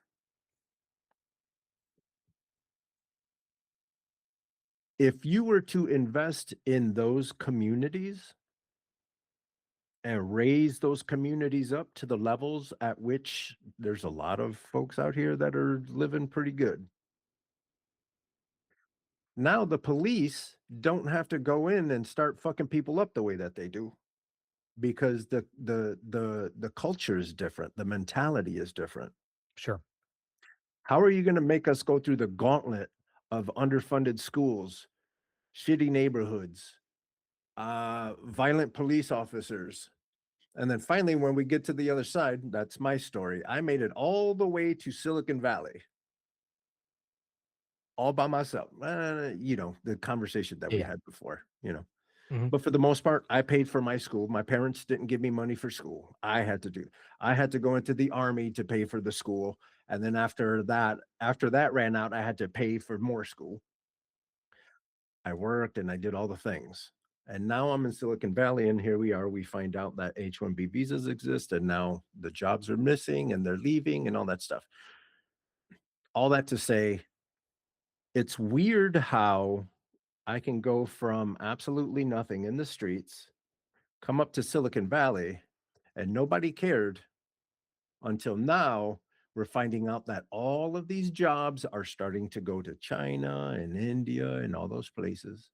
And this whole time, the shortcut would have been if we would have invested in schools and we invest in those communities, actually investing and letting them have grocery stores. Something as simple as that. Sure. Proper nutrition, proper education, all of those things. If you can get the black and brown communities to tap back in and to co-sign and to want to be a part of this system that has neglected them this whole time, the only way to do that is properly investing in those communities and letting those communities grow. That way we can start to regulate, or not regulate, but that way we can start to find a solution to why the cops think that they can walk into these neighborhoods and fuck us up. If I'm walking around with a science book, I'm assuming that cops aren't well, these days you just don't even know anymore, but It doesn't matter anymore. it doesn't matter anymore. But again, you turn around and you judge the black and brown communities for living like that, but that's how we have to live. This bootstrap thing, that doesn't work. It Yeah. doesn't You work. know, the bootstrap, pull it yourself up from your bootstraps. I Yeah. I I love that because that's like the basics of this idea, right? But like that phrase is a satirical phrase. It's supposed to illustrate that you can't lift yourself up by your bootstraps. Like that's the origins, that's the purpose of that phrase, is that it's Yeah. ridiculous to ask You're somebody on the to ground. lift. Yeah, it's ridiculous to ask somebody to lift themselves up from their bootstraps. It's not something that can be done. And so I always kind of like that because like, it's like even the core ethos that you're saying you don't even understand. Like you don't even Yeah. understand that the core thing of your belief. Yeah, I agree. I 100%. Oh, sorry. I didn't know if you were finished. I sort of jumped in on the Oh, no, no, bootstrap. no, go for it, go for it. I think like if we could make a major inroads on just handling like each community. So you have like racial communities, you have geographic communities. So each community broadly. Mhm. But if you started with just taking care of poverty, Yeah. the amount of societal benefit that you would incur would be astounding.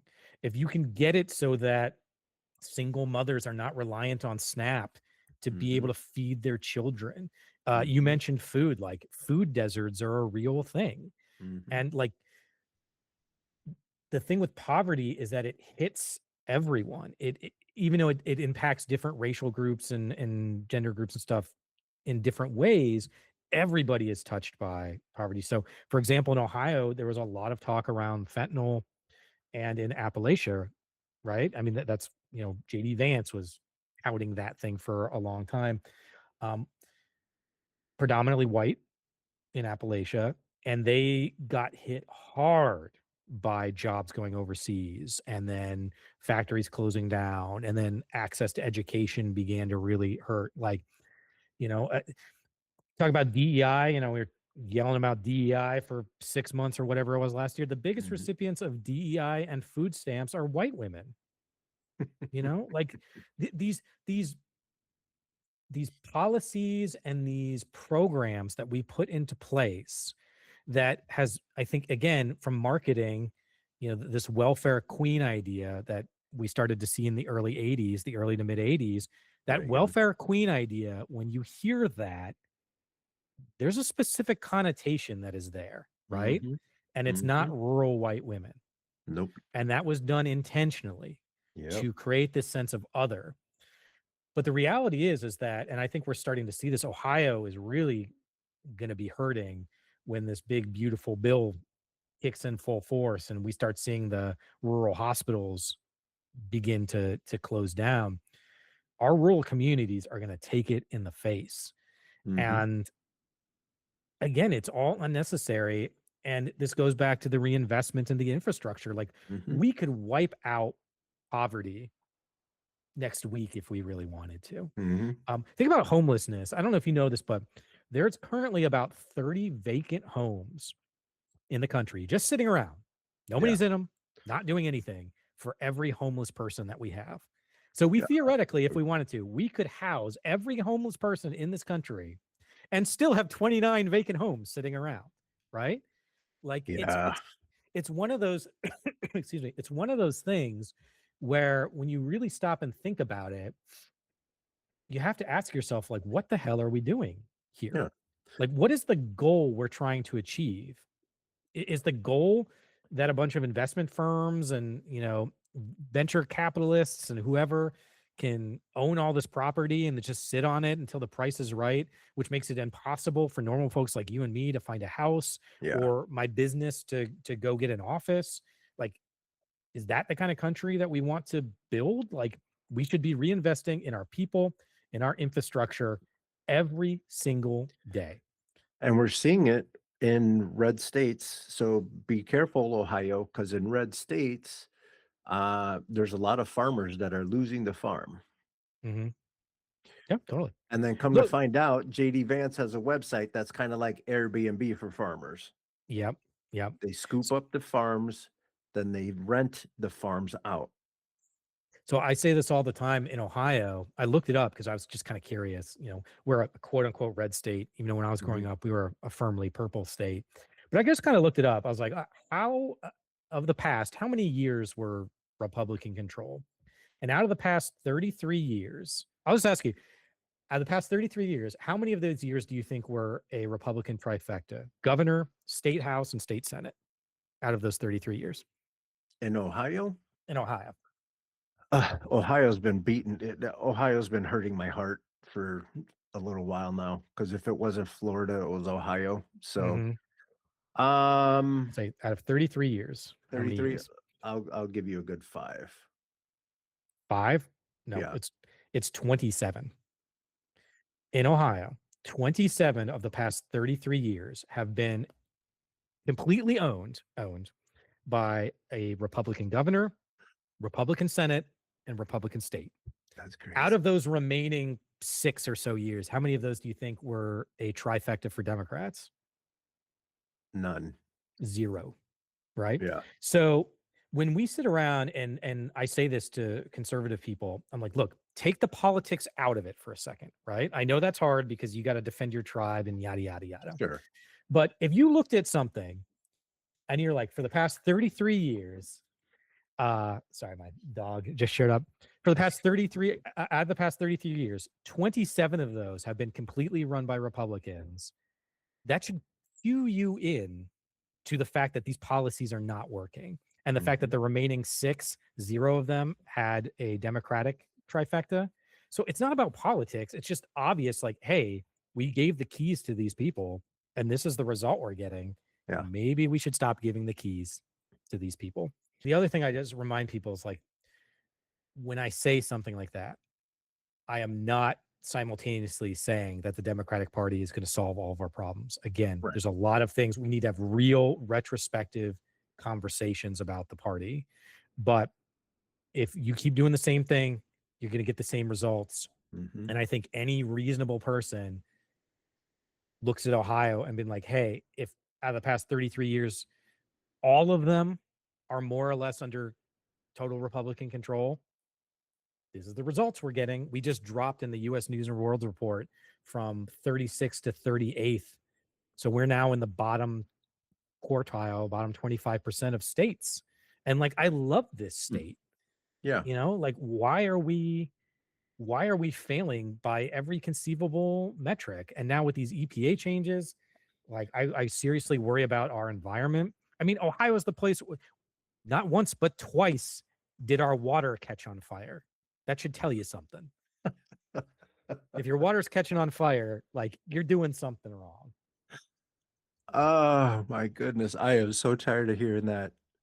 I hang out with environmentalists. Hmm. Um, so I get a lot of information.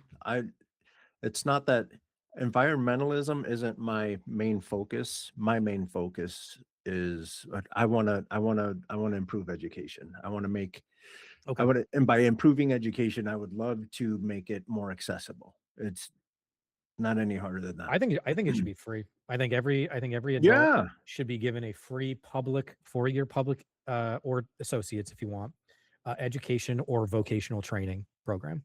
Hmm. Yeah. When I was in the military, I lived in Germany, and they have a system out there. They make a bunch of smart people, but their system is, um, as you're going through the system, what kids are going to be doctors, and what kids need to stay in blue collar. It's by the time you get to eighth grade, it's you kind of know, and then from there, it's you're either going to be on the track to university or the trades. Mix that with, if you are in Cuba, you can go from kindergarten to doctorate. Oh, look at the baby. Yeah, mine You mine just look got her like that haircut too. too. Cute. What kind of dog is she? She's a Yorkie Poodle mix. Oh, We cute. found her like 12 years ago, running down the highway in the middle of a blizzard. Oh no. Um, yeah, she's gonna turn 14 in 2 months. Cute. She still looks like a puppy. I know she's great. She's the easiest dog in the world. Yeah. So yeah, if you take the approach from Germany and mix it with Cuba, because you can go from kindergarten to like your doctorate, we that's the system. Yeah, We see it being done. It's not it's yeah. not rocket science. This is one of the things that I always like to. For some reason, Americans like to believe we're the only people who have ever encountered these problems, and somehow Yeah, there's no answers. Like there are plenty of other countries around the world that have been testing out different solutions to things. Funny enough, Volpe, our sort of family motto has always been knowledge is no weight to carry. And that yeah, idea means like the more you learn, there's never a burden on yeah. learning more things. Huh. And If our the anything, it's a impact, wonderful platform. It helps you elevate. absolutely. I mean, there's there's consistent stories of people getting themselves out of bad situations by education. And actually, one of the in developing nations, but this applies everywhere, but in developing nations, like the single best thing you can do if you want to move a country from like a struggling developing nation into one that potentially can thrive is you educate your young women. Mm, If you can educate uh, everyone, but in particular your young women, it opens up the doors for opportunities for numerous things. And on top of that, one of the things that kills me with this assault on education is this idea that everything has to be this job training program. And that's not what higher education is supposed to be. And it never was. Yes, it's supposed to teach you the skills to yeah. do whatever the thing you're doing is, but it's also about turning you into a good citizen. Hmm. understanding, the globe and what's happening around you, understanding the humanities so that you can be a better person. Hmm. And it's not just about getting you a job. And Yeah. unfortunately, I think that over time it's become more and more of the talking point because colleges become so expensive. And when it becomes Yeah. expensive, then you have to really start thinking about the ROI. But that's not what the purpose is. And I'll remind people that the humanities, arts, literature, music, storytelling, that is what people live for. So you Hmm. can argue that like STEM is how we live and allows us to live, but the arts and humanities are why we live. That's what people gravitate towards. I talk about COVID.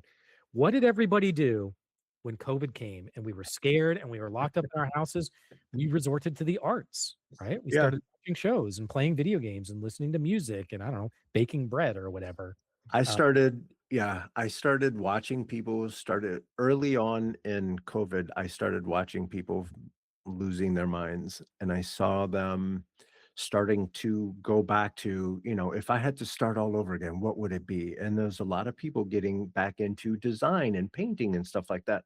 yep, So on this very channel, you will see tutorials because I was like, if you guys want to learn, I'm here to teach, and you can cool. learn about Photoshop and Illustrator and animate and all the Adobe stuff. I Mhm. was doing all of that because I saw you guys freaking out. Yeah, nice. I tell people, I was like, "Look, if there's like a handful of things I could tell you that no matter what you do, you should learn." I think having a basic understanding of Photoshop, video editing, and web development. Mhm. Those 3 things alone are like, and I don't mean like you don't have to be super sophisticated, but just knowing how You to like don't.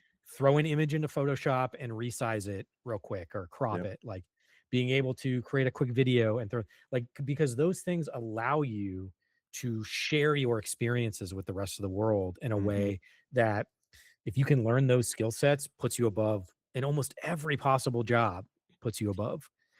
And if you don't have Photoshop money, go to photopea.com. Mhm. It's online Photoshop for free. Yeah.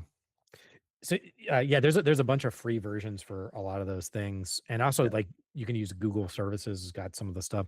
I Oh, wanted yeah. to bring up something just real interesting. You brought before I so rudely interrupted you. Oh, no, Um, go for it. you had brought up, something, but have you ever heard of the Monopoly experiment? Do you know about that? Like I th Monopoly, the game? Yeah, I think so. I think they wasn't it where, they they were they were watching kids play and they saw the people get super aggressive, so they weren't even gonna Sort of. So what it release it? is they did a variety of experiments using Monopoly as a game, and what they would do is they would, some cases strategically, in some cases arbitrarily, they would give players different benefits or negatives. Mm, mhm, And what mhm. they found is that this goes back to your comment about, making it in life and nobody helped you, yada yada. What they found is that the people that would inherently end up in better positions because they got an extra $1,000 at the start of the game, or they were allowed to avoid certain pitfalls like going to jail and stuff, that they would still believe that they were the better player and that they were doing it and that the rest of you are losing because you suck, right? And it really illustrates this like fallacy of humanity where even when given all of the benefits in the world, without stopping to self-reflect on how you got there, it's really easy for you to convince yourself that you are doing better than everyone else because Yeah, there's some inherent part of yeah. you that's better. You You worked think you're harder or tall you're because 'cause you're smarter, standing on the whatever. shoulders of giants. Yeah. Yeah, exactly. And I had a really this I won't say who it was with, but I had this conversation once. I was like one of the last people to get the student loan forgiveness through the PSLF, the public service loan forgiveness. Nice, And congratulations. in order to do that, you have to work full time at a qualifying public institution like a hospital or a college or university or whatever. Mhm. You have to work full time for over a decade, for a decade. while paying your student loans. So you pay your student loans for a decade at their normal rate, Hmm. and then you have to work in there, and then you can qualify for this public service loan forgiveness. I actually worked for over a decade. Now keep in mind, I was working full time as a teacher while also working full time at my business, while also working at some other stuff. So this full time gig I had teaching was an addition to my other stuff, right? Hmm. So it was a lot of work. And last year, December 24th, I got the email that I qualified and that my loans were going to be forgiven. And I was just like, oh, thank God, Hey. like such a relief to do it. And then somebody that I was with was just like, they're like, well, where's my forgiveness? I've been paying taxes for, 40 years. When am I going to get my student loan forgiveness or my benefit or whatever? And like that blew my mind that first of all, on like Christmas Eve, you're even going to bring that up. Like, you can't just say congrats and be happy for me, right? You had to make it about you. Yeah. But then on top of that, I had to work for I had to work my butt off for over a decade to Yeah. qualify for those. I did my And time. and the student loan thing was going back and forth through the courts, so I didn't even know if I was going to get it, right? I thought I Yeah. had maybe missed the opportunity to get it. But then on top of that, I didn't even realize this until like 2 months ago. I was thinking about it while I was driving down the street because it stuck with me. This thing, I was like, "Oh my god, you had the GI Bill. You did get your student loan forgiveness. You Right. got a government program that gave you student loan forgiveness because you participated in the GI program Yep. and you were in the military for 4 years." Isn't that crazy? So, like, even in his mind, he didn't equate the benefit that I had received from a government program, putting in my time to do Yep. it, to the benefit. In his mind, he worked for everything he got and nobody ever helped him. And then it occurred to me, no, you got the GI program, Yeah.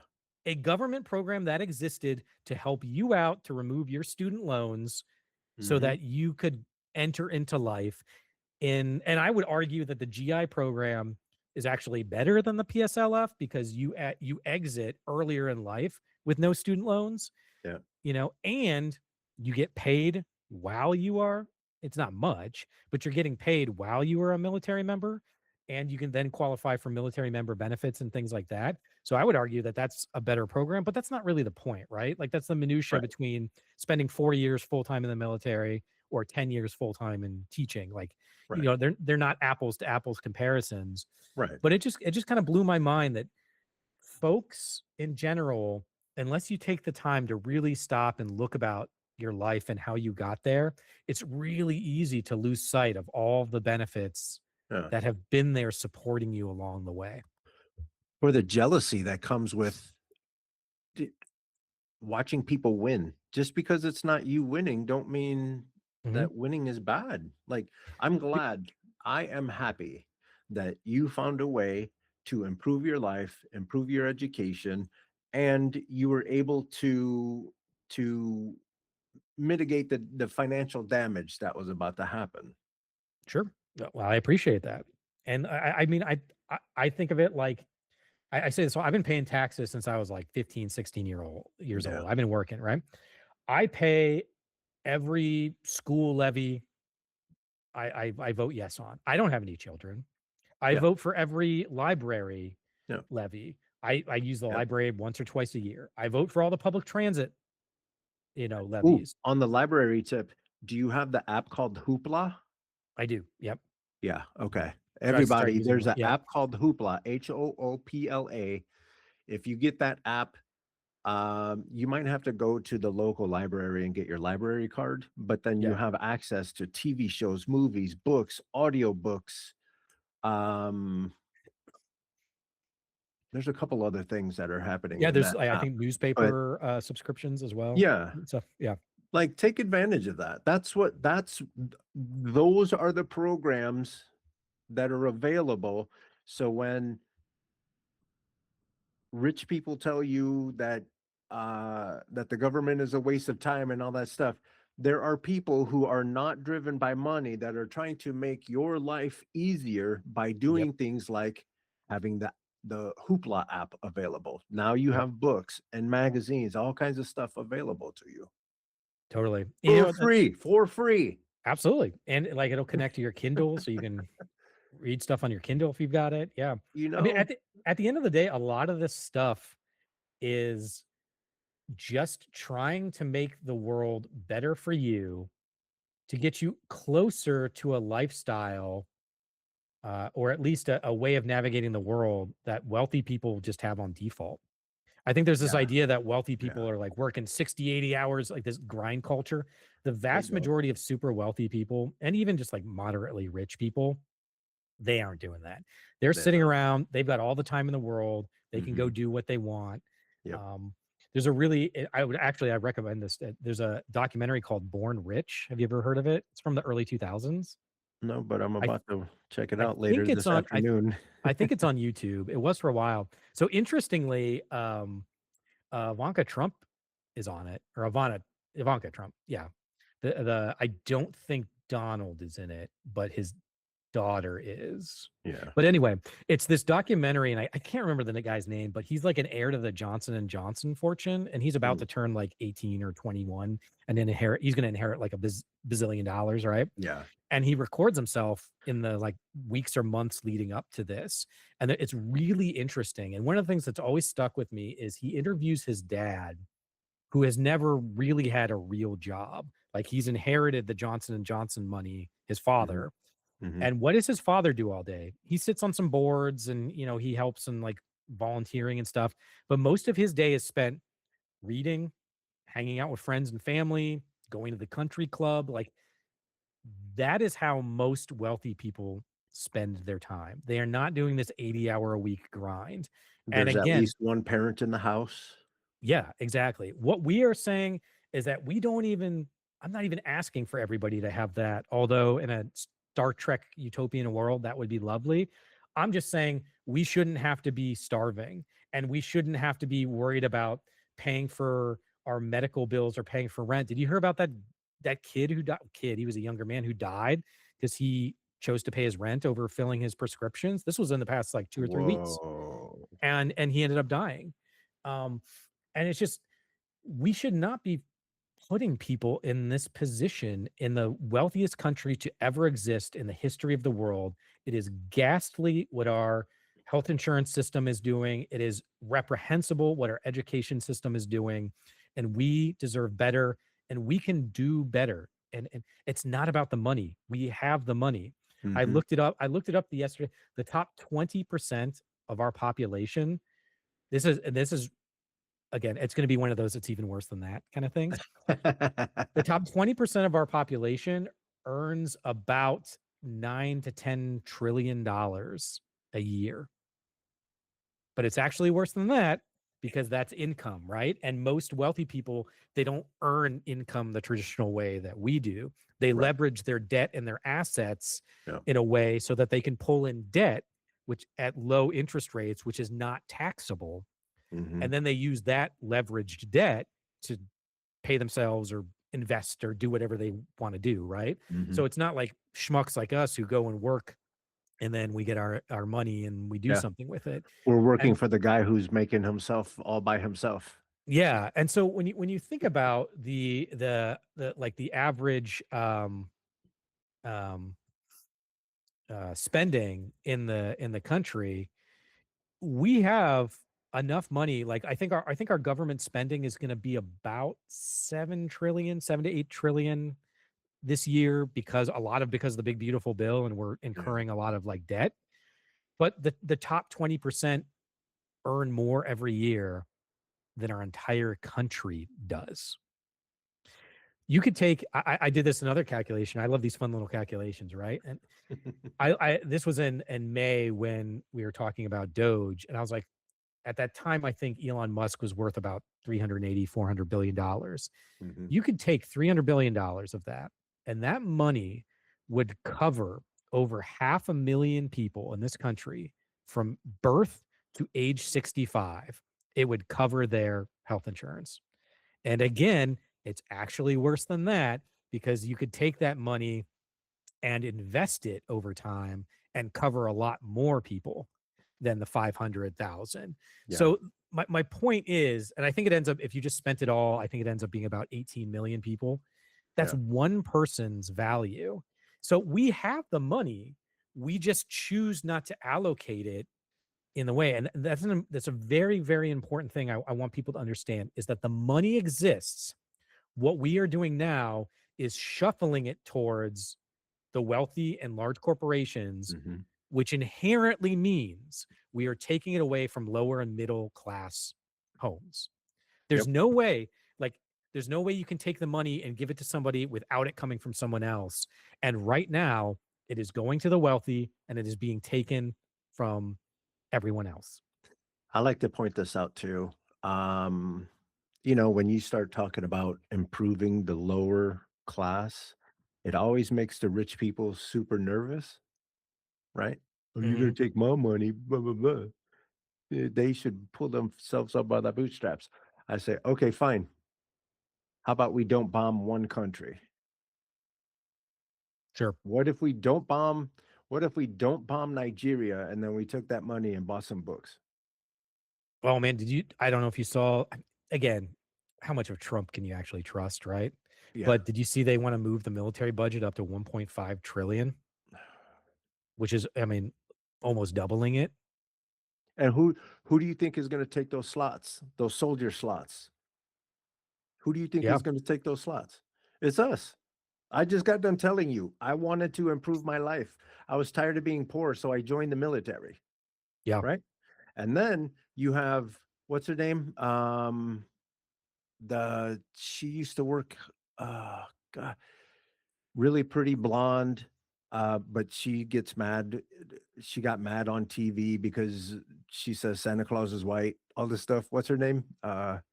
Anyway, when they were talking about having troops in Venezuela and having troops all over the world, she went on and she got nervous. She got upset because she doesn't want her kids to go do that. Oh, of course, of Oh, so course. fuck me then. Yeah, dude, totally. Another video I really suggest, it's Nick Hanauer. I forget, I don't know if how you pronounce his last name. It's Hanauer. It's a TED talk he gave. It's a really interesting one. I don't know what he's up to now. For all I know, he could, you know, I'm just I just remember the TED talk, so I'm not sure what he's been up to these days. But his Yeah. TED talk, in essence, is about how growing wealth inequality. Uh, he's giving a talk from his perspective as a rich guy to other rich people, and he's Mhm. trying to convince them that it's in their self-interest to start paying more taxes and to start investing into the country, because at the end of the day, when the wealth inequality hits that tipping point, the pitchforks are going to come out. Mhm. And so he's making a selfish claim that we should be taxing more and investing more, because when that happens, you know, we've seen what happens historically Yeah. in those situations. And again, I'm not advocating for violence. I'm not saying we should do that. I'm just saying Yeah, we have the this capability. this was his argument. This society has the capability of fixing it. And Yeah, we're talking about, going back to some of the issues that I have had to deal with. Sometimes there's a gap in income. Sometimes $7.50 just doesn't reach. And you have this a couple bucks, whether or not you can get on that bus to go to work. There's a couple bucks that's going to change your world. And sometimes those couple bucks that are missing makes you make a decision. Maybe you stole something from the grocery store because you were hungry. And hmm, now you have a record. And now it's a slippery slope. totally. I would Instead of actually having a society that and I'm not saying that you can walk in the grocery store and just grab as many apples as you want, but having a society that is making money. So then you don't have to worry about, do I buy an apple or do I get on the train to go to work? absolutely. Again, I totally recommend that article about the cost of being poor. It's a really, really insightful article if you find it. Yeah, I think that's a really astute comment. And one of the things that I mention is I look at, we're getting caught in this like socialism, communism, capitalism conversation. Mhm. And I think that we get caught in the minutia of these things, and then 30 minutes later you realize like nobody actually said anything of value and you didn't really get anywhere. Hmm. And I look at those, the thing to remember is those are economic systems, right? They're not governmental systems. Like they do involve the government and how the government kind of functions a little bit. Hmm. But when you really think about it, they're like tools, right? Like capitalism is good at some things and terrible at other things. Socialism is good at some things and terrible at other things. Just Hmm. like a hammer is good at certain things, you would never use a hammer as a screwdriver, right? And I think it's really important for us to understand that capitalism's strengths are in creating a system that incentivizes progress and innovation and a what's supposed to be sort of a fair exchange of goods and services. Hmm. And that's what it does. It's terrible about future looking, it's very short term, and it doesn't care about the mechanisms of creating that value, which Hmm. most of the time is people. And that's where you can come in with something like socialism or whatever, when you can realize, like, okay, we'll provide guardrails on capitalism. A lot of people consider capitalism a chainsaw in this metaphor, where chainsaws are very, very valuable, but they're also very, very dangerous. Hmm. So you need to put on guardrails and understand how to best use a chainsaw. And I think that's kind of where we could at least start moving in the short term is like, let's focus on creating a free market using capitalism the best way we can, then step back and understand that Hmm. we have to be mindful of the dangers that capitalism represents, and then use what capitalism generates as value and profit and innovation, use that back in the system to benefit all of us. But we should not Hmm. be riding on the coattails of capitalism because we think that's the end all be all. And Right. I think AI, we haven't talked about that at all, but AI right now is one of those moments that could really blow up in our face in a like globally devastating way. And this is what's crazy. Being a tech guy, I see AI coming, and it's already, it's already affected my life, both for the good and bad. Yeah, But me too. Me too. AI is coming, and Congress is full of people who are in their 70s and 80s. These folks were around before VCRs. These these folks were around AM, FM radio when you had to wait to watch things. Hmm. And if you missed a show, you just missed it. Like you there's no there things are changing so quickly with the exception of the government, the people in the government. Yep. Yeah, We I agree. and Remember that when we had to watch a show at a particular time on TV and like and the everybody would family like, would get together. yeah, Thursday night at 10 o'clock, and then you would Yeah. talk about it the next day. Yeah, totally. I am kind of glad that streaming services, it does drive me crazy, but I'm glad that streaming services are doing weekly drops instead of all at once, because it gives Yeah. chance for like everyone to kind of watch it and talk about it. And Yeah. although every time an episode ends, I'm just like, I want to watch the next one. But Yeah. yeah, the thing I'm worried about with AI is that, well, there's a couple things, but and please, we've been running for about 2 hours, so if you need to stop, let me know. But I'm here until you have to go. so the foundation of AI, this is the problematic part of it. It's not even about the technology itself, although that we have to be concerned about because we don't really know the full implications of what Mhm. AI. And when we talk about AI, we're talking about like a generalized intelligent AI, right? Mhm. Mhm. And one, we're not even sure if that's possible, right? We don't know if we can make computer people. Like, we think we can, but the AI that we have right now is not actual AI. It's just marketing speak for Yeah. AI. Yeah. It's like a pattern recognition system is really what it is. Mhm. So A we don't even really know. fast encyclopedia. Yeah. So we don't even know if it's possible, which is fine. Like that's what innovation is. That's what progress is. But also, even if we make it and it's successful, the end result is that it's just going to replace a lot of people's jobs. Mhm. So we're firing all these people right now to invest in AI so that whoever owns the AI can just fire a bunch of people. So how are we going to handle that? But the scary part is that for the past 25 years, you have all of these VCs, hedge funds, these institutional funders, and these tech companies have invested in all of this new and alternative tech like blockchain and Hmm. augmented reality and all the simulation stuff. And none of it's really paid off, Right. right? So they've lost a butt ton of money over the Hmm. past 25 years. And for a lot of these VCs and hedge funds, this is it. If this Hmm. doesn't pay off for them, they are gone. And so they are making extremely risky bets. They are shoveling tons of money into this system, into these tech companies. And these tech companies, because they're trying to, limit their risk, they're selling and trading goods and services amongst themselves. So Hmm. like, Google might give, actually we just saw Apple's using Google for their AI system Hmm. now. So they're trading AI stuff and cloud services and all the system stuff. It's like a shell game that's moving around right Yeah. now. Yeah. So the way I the metaphor I use is, if you imagine there's a train and that train is barreling down the tracks and we are building the tracks while the train is barreling, and you've got these hedge funds just shoveling coal into the train. So it's speeding up and speeding up and speeding up. Yeah. They don't care where this train is going. They They don't even know where this train is going. It could be going right through your living room don't. and they don't care. And if it derails, the potential downside of that could be catastrophic Hmm. to our economy.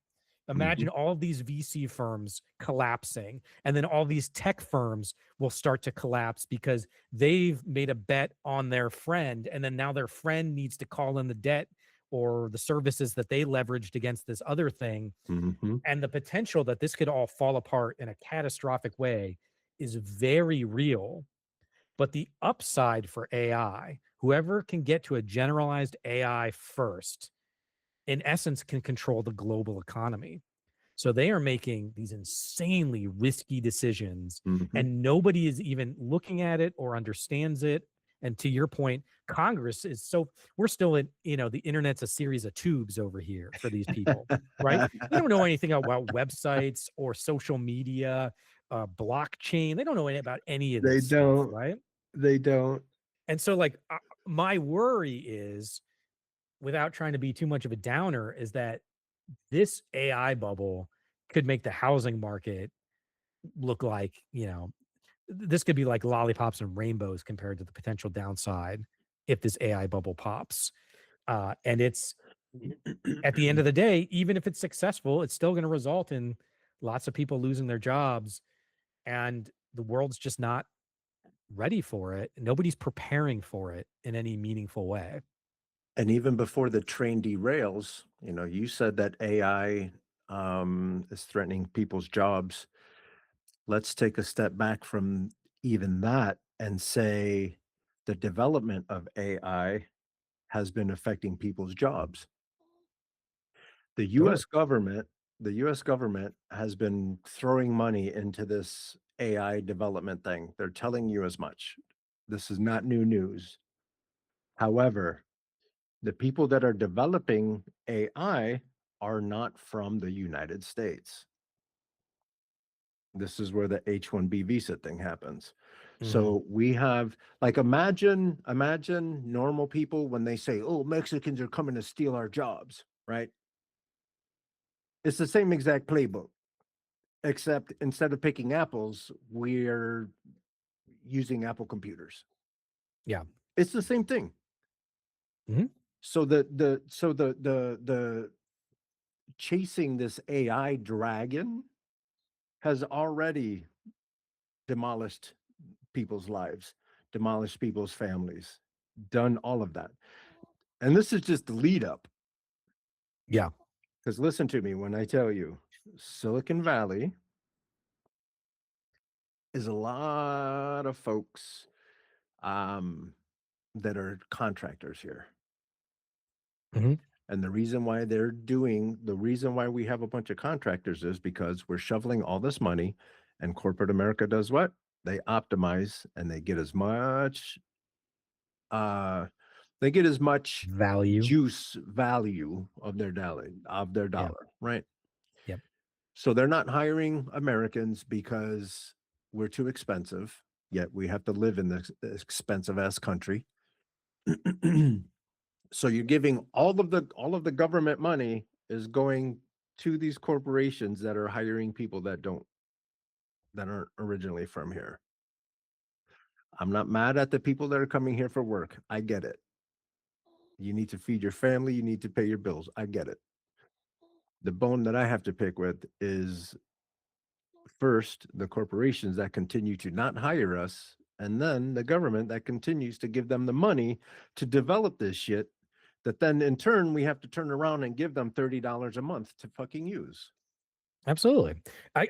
This is, again, we keep coming back to the same thing here. What's that statement? Is like, don't let somebody making 40 dollars an hour convince someone making $15 an hour that they're the problem or whatever. Because it's, yeah, it's like people like you and me. I'm not independently wealthy. I assume you're not. Like I am not. You've heard the focus, stories. just normal folks like us, right? We don't have the choices.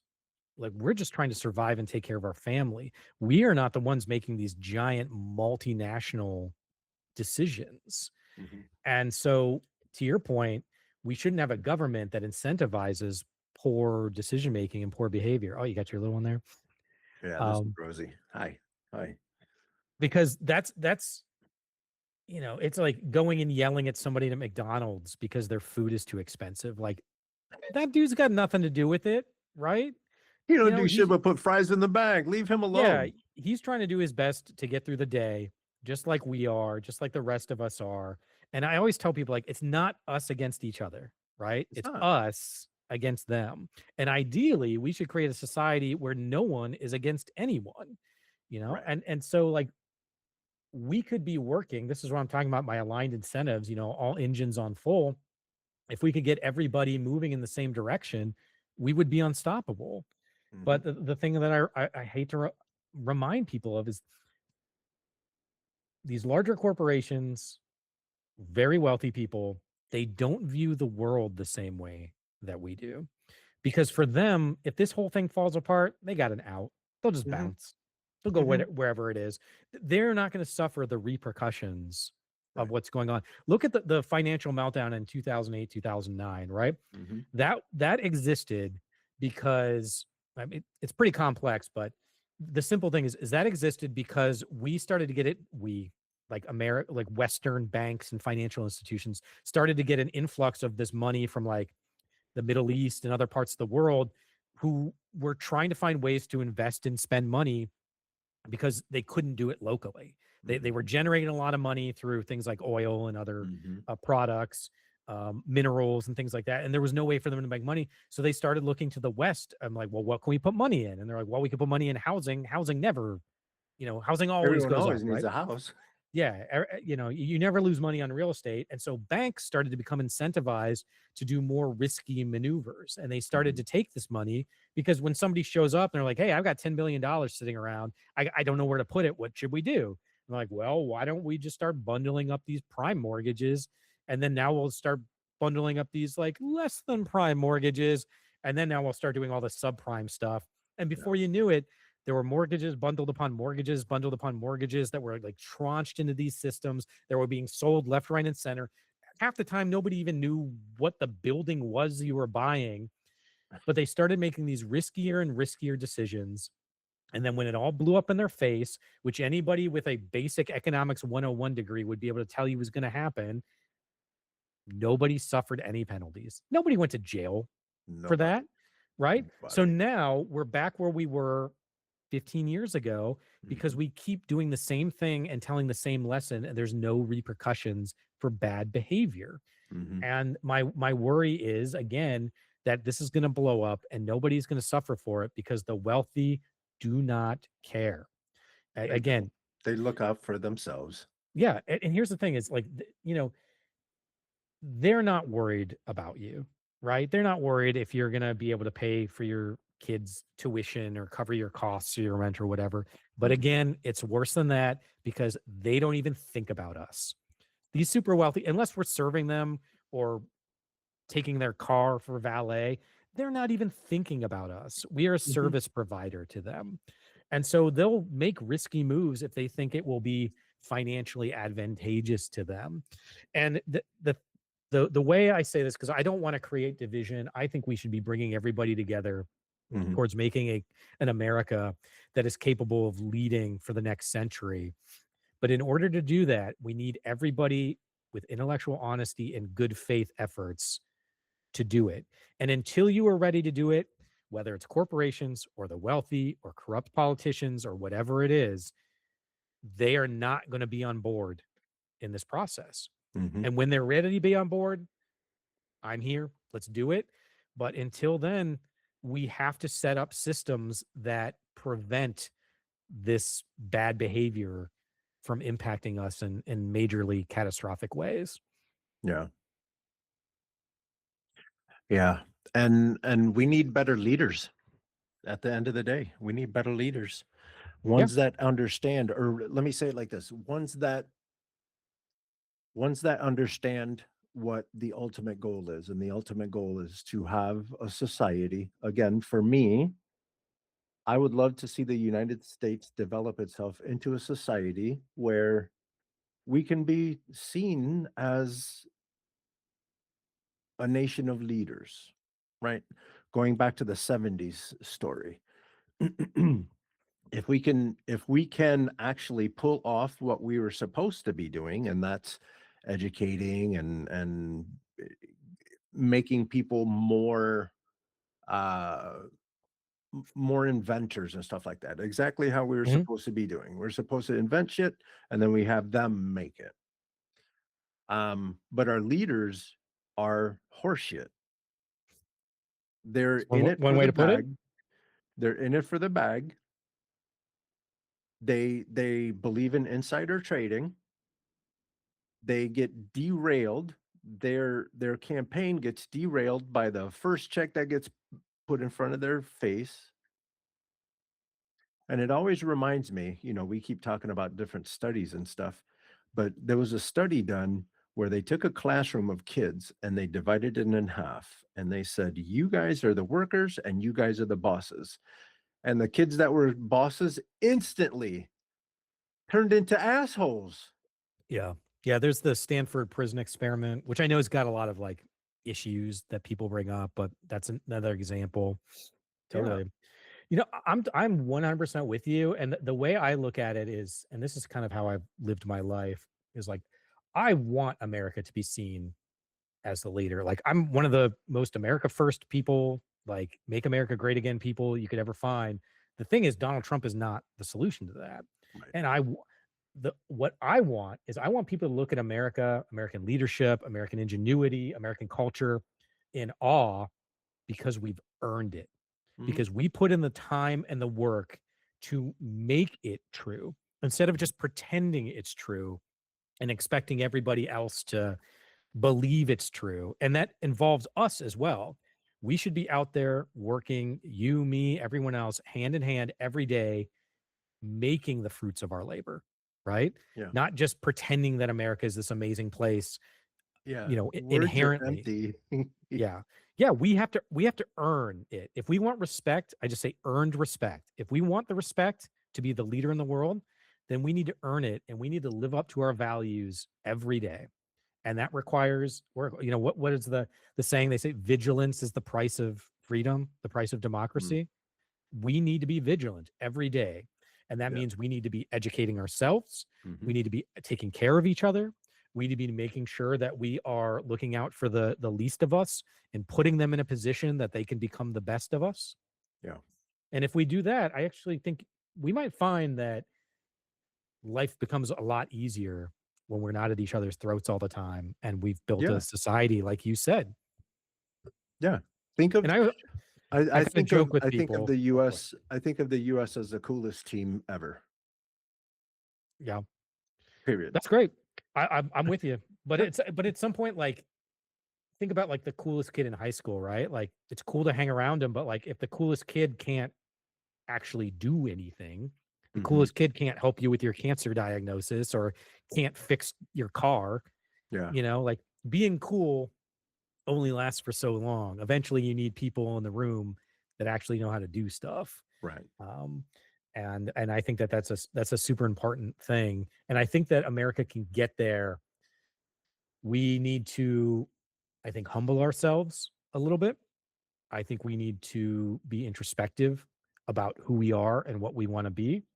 And then we need to set up society and systems that provide for that, right? Hmm. One of the things I'm sure you've heard, but whenever you talk about like behavior change, that's one of the things I went to school for in public health. Behavior change is really hard.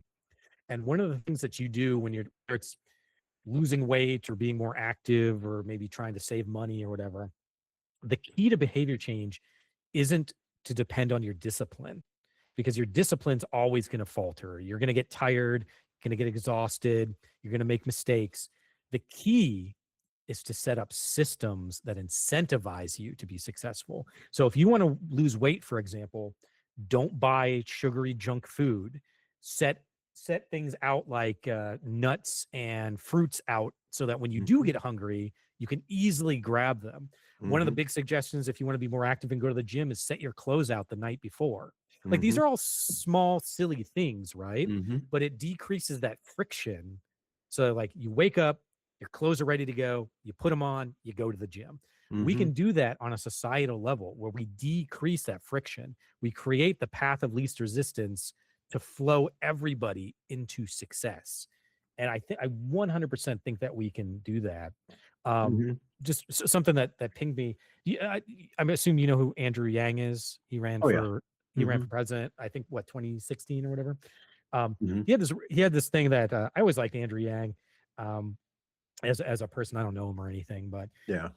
he always had this statement, and he's like, the sad thing is that we are sending the best and the brightest of us instead of working on how to create a better world or improve the environment or anything like that. We have them doing all these like they're working at these social media companies trying to trick us into engagement, you into know? yeah, into buying The something cheap from China.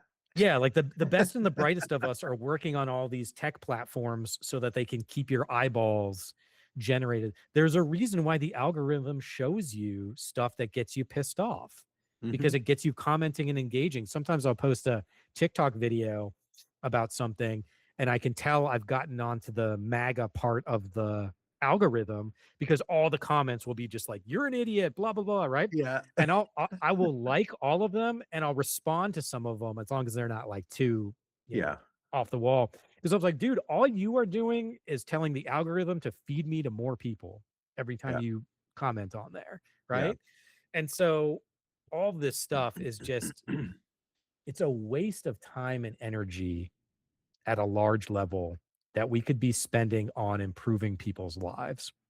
And if we actually did that, we would find out that it's actually way cheaper than we thought it was. Yeah. Yeah. It's not that it's not that tough. Again, we do more damage with money that could be going to education and to improving. We do more damage around the world. If we were to take that money and invest in us, things would be so much better. I promise you. Yeah. I always joke with people. I was like, look, man, the water over here is really nice. It's real warm over here, right? Yeah. Like I do not live my life like I'm upset and stressed right now because of the state of the world, but Mhm. I don't live my life angry with Yeah. normal people. I'm not doom scrolling, posting these things like my friend group is amazing. I have a Yeah. lovely family. The people I work with are great. I've cultivated this life around me that feels supportive and comfortable and is able to kind of like, I have this joke. It's like, if we have a party, I can have my wallet out on the table and I'm never worried that someone's going to go into it and steal something. Yeah. And we can do that on a societal level. Like, you Yeah. don't need to live in this world where you're pissed off all the time. Come on Yeah. over here. The water's great, you Yeah. know? You know how many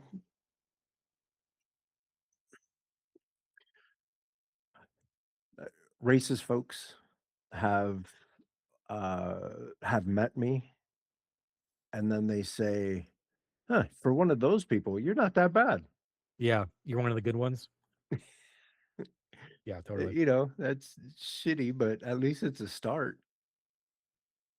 Yeah, yeah. It's I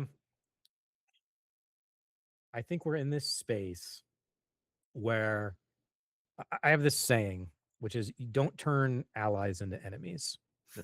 And I think folks on the left, through purity tests and other stuff, again, I'm painting Yeah. with a broad brush here. Yeah. We have this tendency to turn allies into enemies. Mhm. They didn't say the right thing or they didn't do the thing in the way that it should have or Mhm. whatever.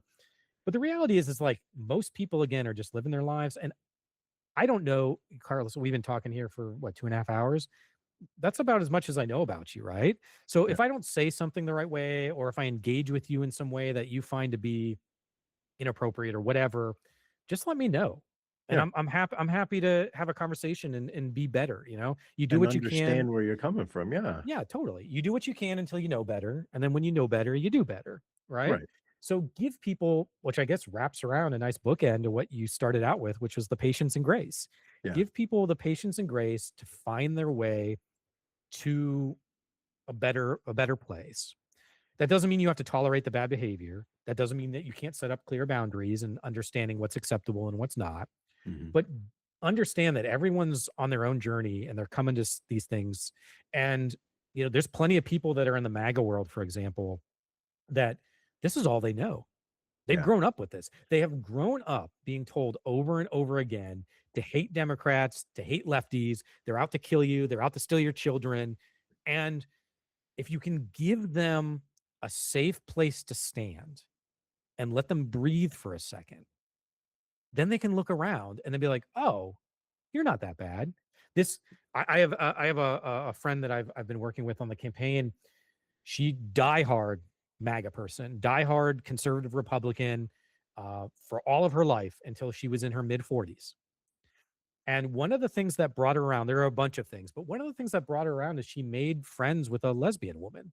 Mhm. And as she began to spend time and hang out with this person, she realized this person was not at all what her internal image of a lefty lesbian person was. Mhm. And so give folks an opportunity to stand somewhere. I did this a couple weeks ago with a lifelong Republican, and I could tell that they were a little bit on edge as we first started talking. And one of the things you can do, this is a great take home homework assignment, is when you're engaging in these conversations and somebody says something that might be a little off color, maybe whatever, don't respond with a "you're dumb" or whatever. Take a step back and be like, "Oh, okay, I hear you. Tell me Mhm. about why you think that way." Mhm. Because nowadays everybody's so riled up that when they say something, they're waiting. They're on defense, right? They're waiting for Yep. you to snap back so Yep. that they can snap back at you. Yep. But if you don't snap back, it lets the steam off a little bit. Yeah. And once you can kind of do that, you'll notice that most people are willing to be open. I had a 2-hour conversation with that guy, that lifelong Republican, Mhm. after the first like 10, 15 minutes. We had a great conversation for like 2 hours. Mhm. And, I don't know if he's going to vote for me. I don't know. I didn't get into that. I mostly was just talking to him and asking him about what he's thinking. And I gently pushed back here and there about certain things. And the thing I want to remind people is like, we truly are in our own bubble. So, Mhm. for example, one of the things he said, he's like, I got to give it to the Democrats.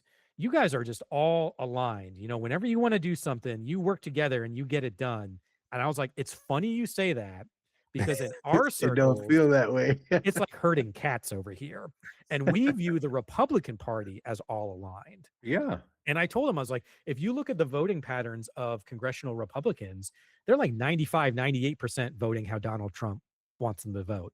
There's never been a Democrat that gets a 95 to 98% Yeah. voting record Yeah. for. So they're, dude, I talked to a Republican guy the other day who didn't know what the Epstein files was about. Like he had heard of them and he understood them, but in his mind, he was like, oh, this is something that happened like 10 or 20 years ago. Why are we still talking about it? Like Bill Clinton's in a bunch of it. I'm not going to concern myself. And I was like, you're not going to concern yourself with the sexual exploitation of young women and girls, even if it was 10 or 20 years about. And with a straight face, he was like, I had no idea this had to do with sexual exploitation of children. Yeah. I was like, By a "What did bunch you of think?" powerful people that think Yeah, that they can do something as gross s totally. And I was like, SA young girls and "Yeah, get away with exactly." it. And the reason I'm telling the story is because he legitimately did not know that. It wasn't Yeah, like he was trying to be obtuse or whatever. yeah. And so there's a lot of people out there right now that are beginning to see that Donald Trump is in fact a con man, and he Mhm. does not care about you, and he does not know how any of this stuff works. Yep. And so we need to lead by example. We need to be fighting for the values we supposedly purport.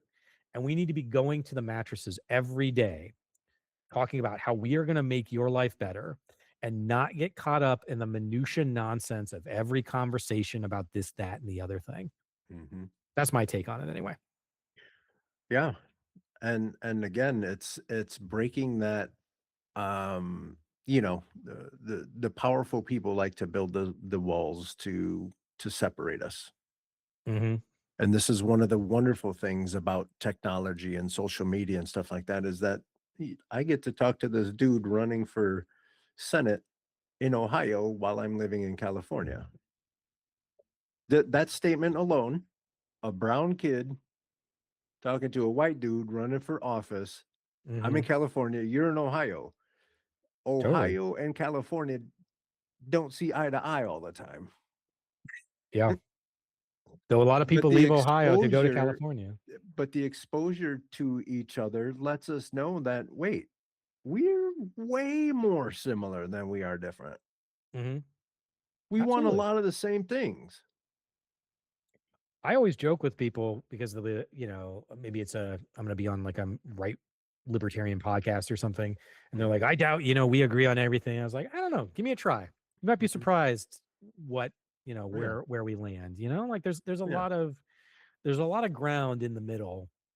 yeah. And again, the reality is most people, if you get rid of the defensiveness, politicky part of it, Mhm, there's plenty of conversations to have over a beer or a coffee mhm. and get aligned, right? Yeah, I'm probably not going to agree with Rand Paul on quite a few things, but I bet there's a bunch of stuff that we could work together on, as yeah, an example. As long as people are coming with good faith and intellectual honesty, which ties back to what you said, we need to start bringing better people into leadership. We really do. And we yeah. need to expect more from, we need to demand more from the Democratic Party. The way they've been doing things over the past 20 years is not acceptable anymore, if it And was ever lately acceptable in the and first place. lately, like, what are you guys even doing anymore? You guys are this is my I this is my stance on the Democratic Party, the establishment Democratic Party. Um, you have the Republicans who are money hungry and they're driven by money and they're taking, and they push that way. Mhm.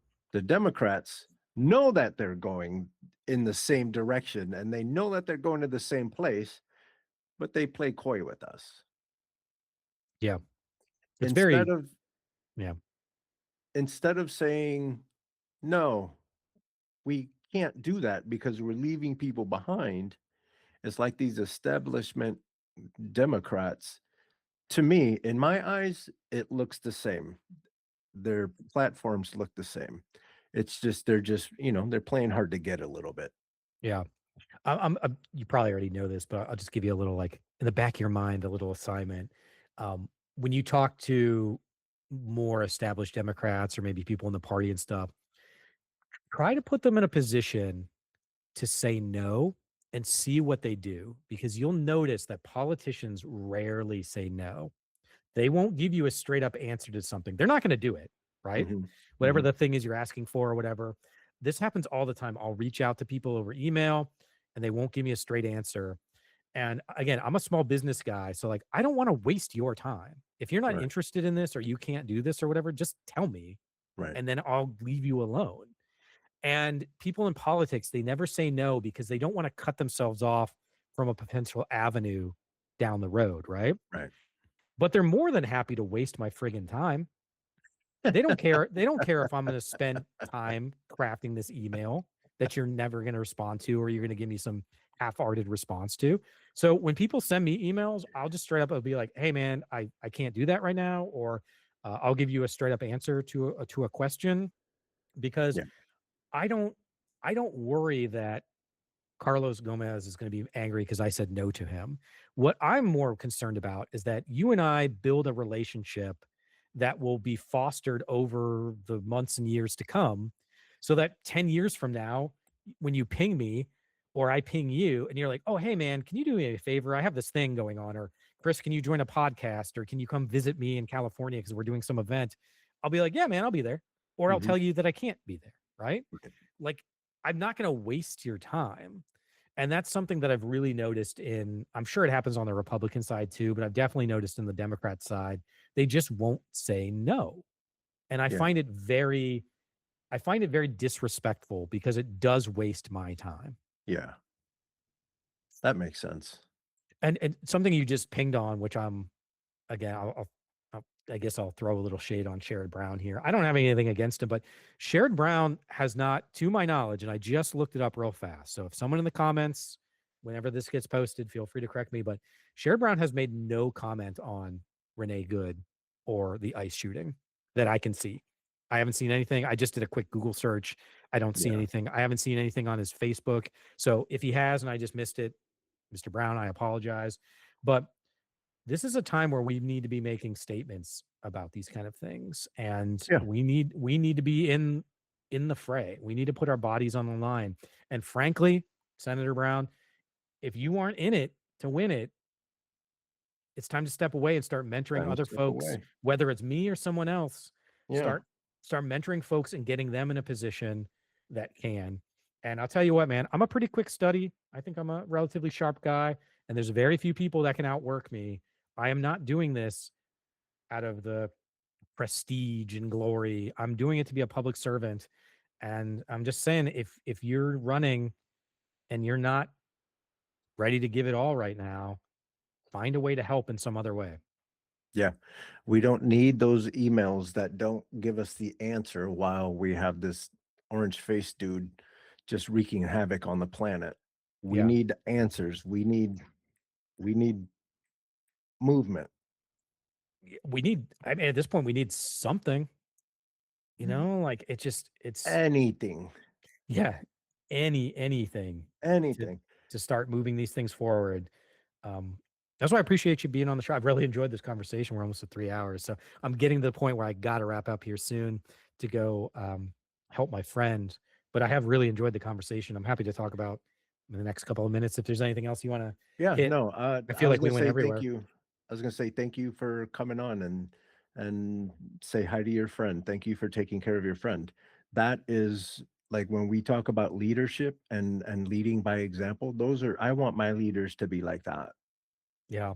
Yeah, it's weird. I appreciate it. Thank you. But it's weird because people have said that to me. They're like, oh, thank you for your hard work. But like, he's been my best friend for over 25 years. Like, what else would I do? Right? Yeah, Like, there is no other option here. He's helped me out through any number of things over yeah, the years, including being very sick, separating from my wife, like all sorts of stuff. yeah, Like, there is no other answer besides me being there to help him out. yeah. So I just feel like the reason I say that is there's a lot of people, there's millions, tens of millions of people that are doing exactly what I'm doing and have been doing it for far longer, whether Mhm. it's a disabled child or a parent or whatever, and they don't get any of the credit or respect. And so I want to just make sure that those folks, anyone listening to this video, I see you and I feel you, and if there's anything I can do, just let me know. Mhm. Uh, Last request from me, if you don't Mhm. mind, Please. give the viewers of this video your pitch as to why we need Chris Volpe in the Senate, in the US Senate. And then also follow up with giving your contact details or your website details. Absolutely. Yeah, to be honest, I think it's very simple. I think that we need new leadership just all around. We are in a different political and economic environment than we've ever been in before. And I do not feel personally that we can expect change from the people that had got us into this position in the first place. And so what I say to you is I give you a promise that like I'm not always going to agree. We're probably going to have issues that we differ on, but I will be here working every day to make sure that your life is better. And if you can, like I said earlier, if you can trust that I'm going to go to Washington and have your back, then I think we can do some amazing things. And now is the time. Now is the time for us to step up and be like, hey, the old ways don't work anymore. I appreciate all the hard work for the folks that have built this country into the positive things, but we need to start making a difference in a different direction because there's nowhere else for us to go. So I'm here building towards a future that I want to live in and that I think will be a place that supports all of us. And, you know, maybe you and I, Carlos, can have this conversation 10 years from now and we can look back at the amazing work that we did together. So that is my promise to everybody, whether you're in Ohio or not. You can obviously support, since I am running for Senate. That's a position that impacts every state in the country. There's only 100 senators in this country, and every vote is important. So if you're interested, you can follow me at Volpe for America on all my social medias. VolpeForAmerica.com is my website. I have a contact form on my website, and I look at those emails personally and I respond to them personally. I'm trying to be the most accessible senator in the country. So if there's anything I say, like if there's anything I can help you with, or even if you just want to vent for a minute and send me an email, I will be there. I will read it and I will respond as best I can given my time. But this is our opportunity, man. Like we need to step up and do it. That is the only option that we have right now. And I'm willing to do the best I can as I can. And if it's now or if it's in 2028 or whatever it is, you know, now's the time to get involved. So I appreciate being on the show. Really enjoyed the conversation. It was great. Thank you And for again, coming on, taking yep, time out of your busy schedule because I assume running for Senate is not real fun, not real easy, very time consuming. it is time consuming. And you know, I actually really enjoy it because at the end of the day, I kind of joke like it's hard and it takes a lot of time and you know costs money. But like I'm not out there shoveling coal, right? Like I get to go out and travel around and meet people and listen to them. I get to check out new parts of Ohio I haven't been to before and try new foods. So at the end of the day, I've actually really enjoyed the process. Um, and you know, you ever want to see me, I guess, reach out, let me know. We know where you are. Yeah, you know where I'm at. Chris Volpe, everyone. And with that, we're out.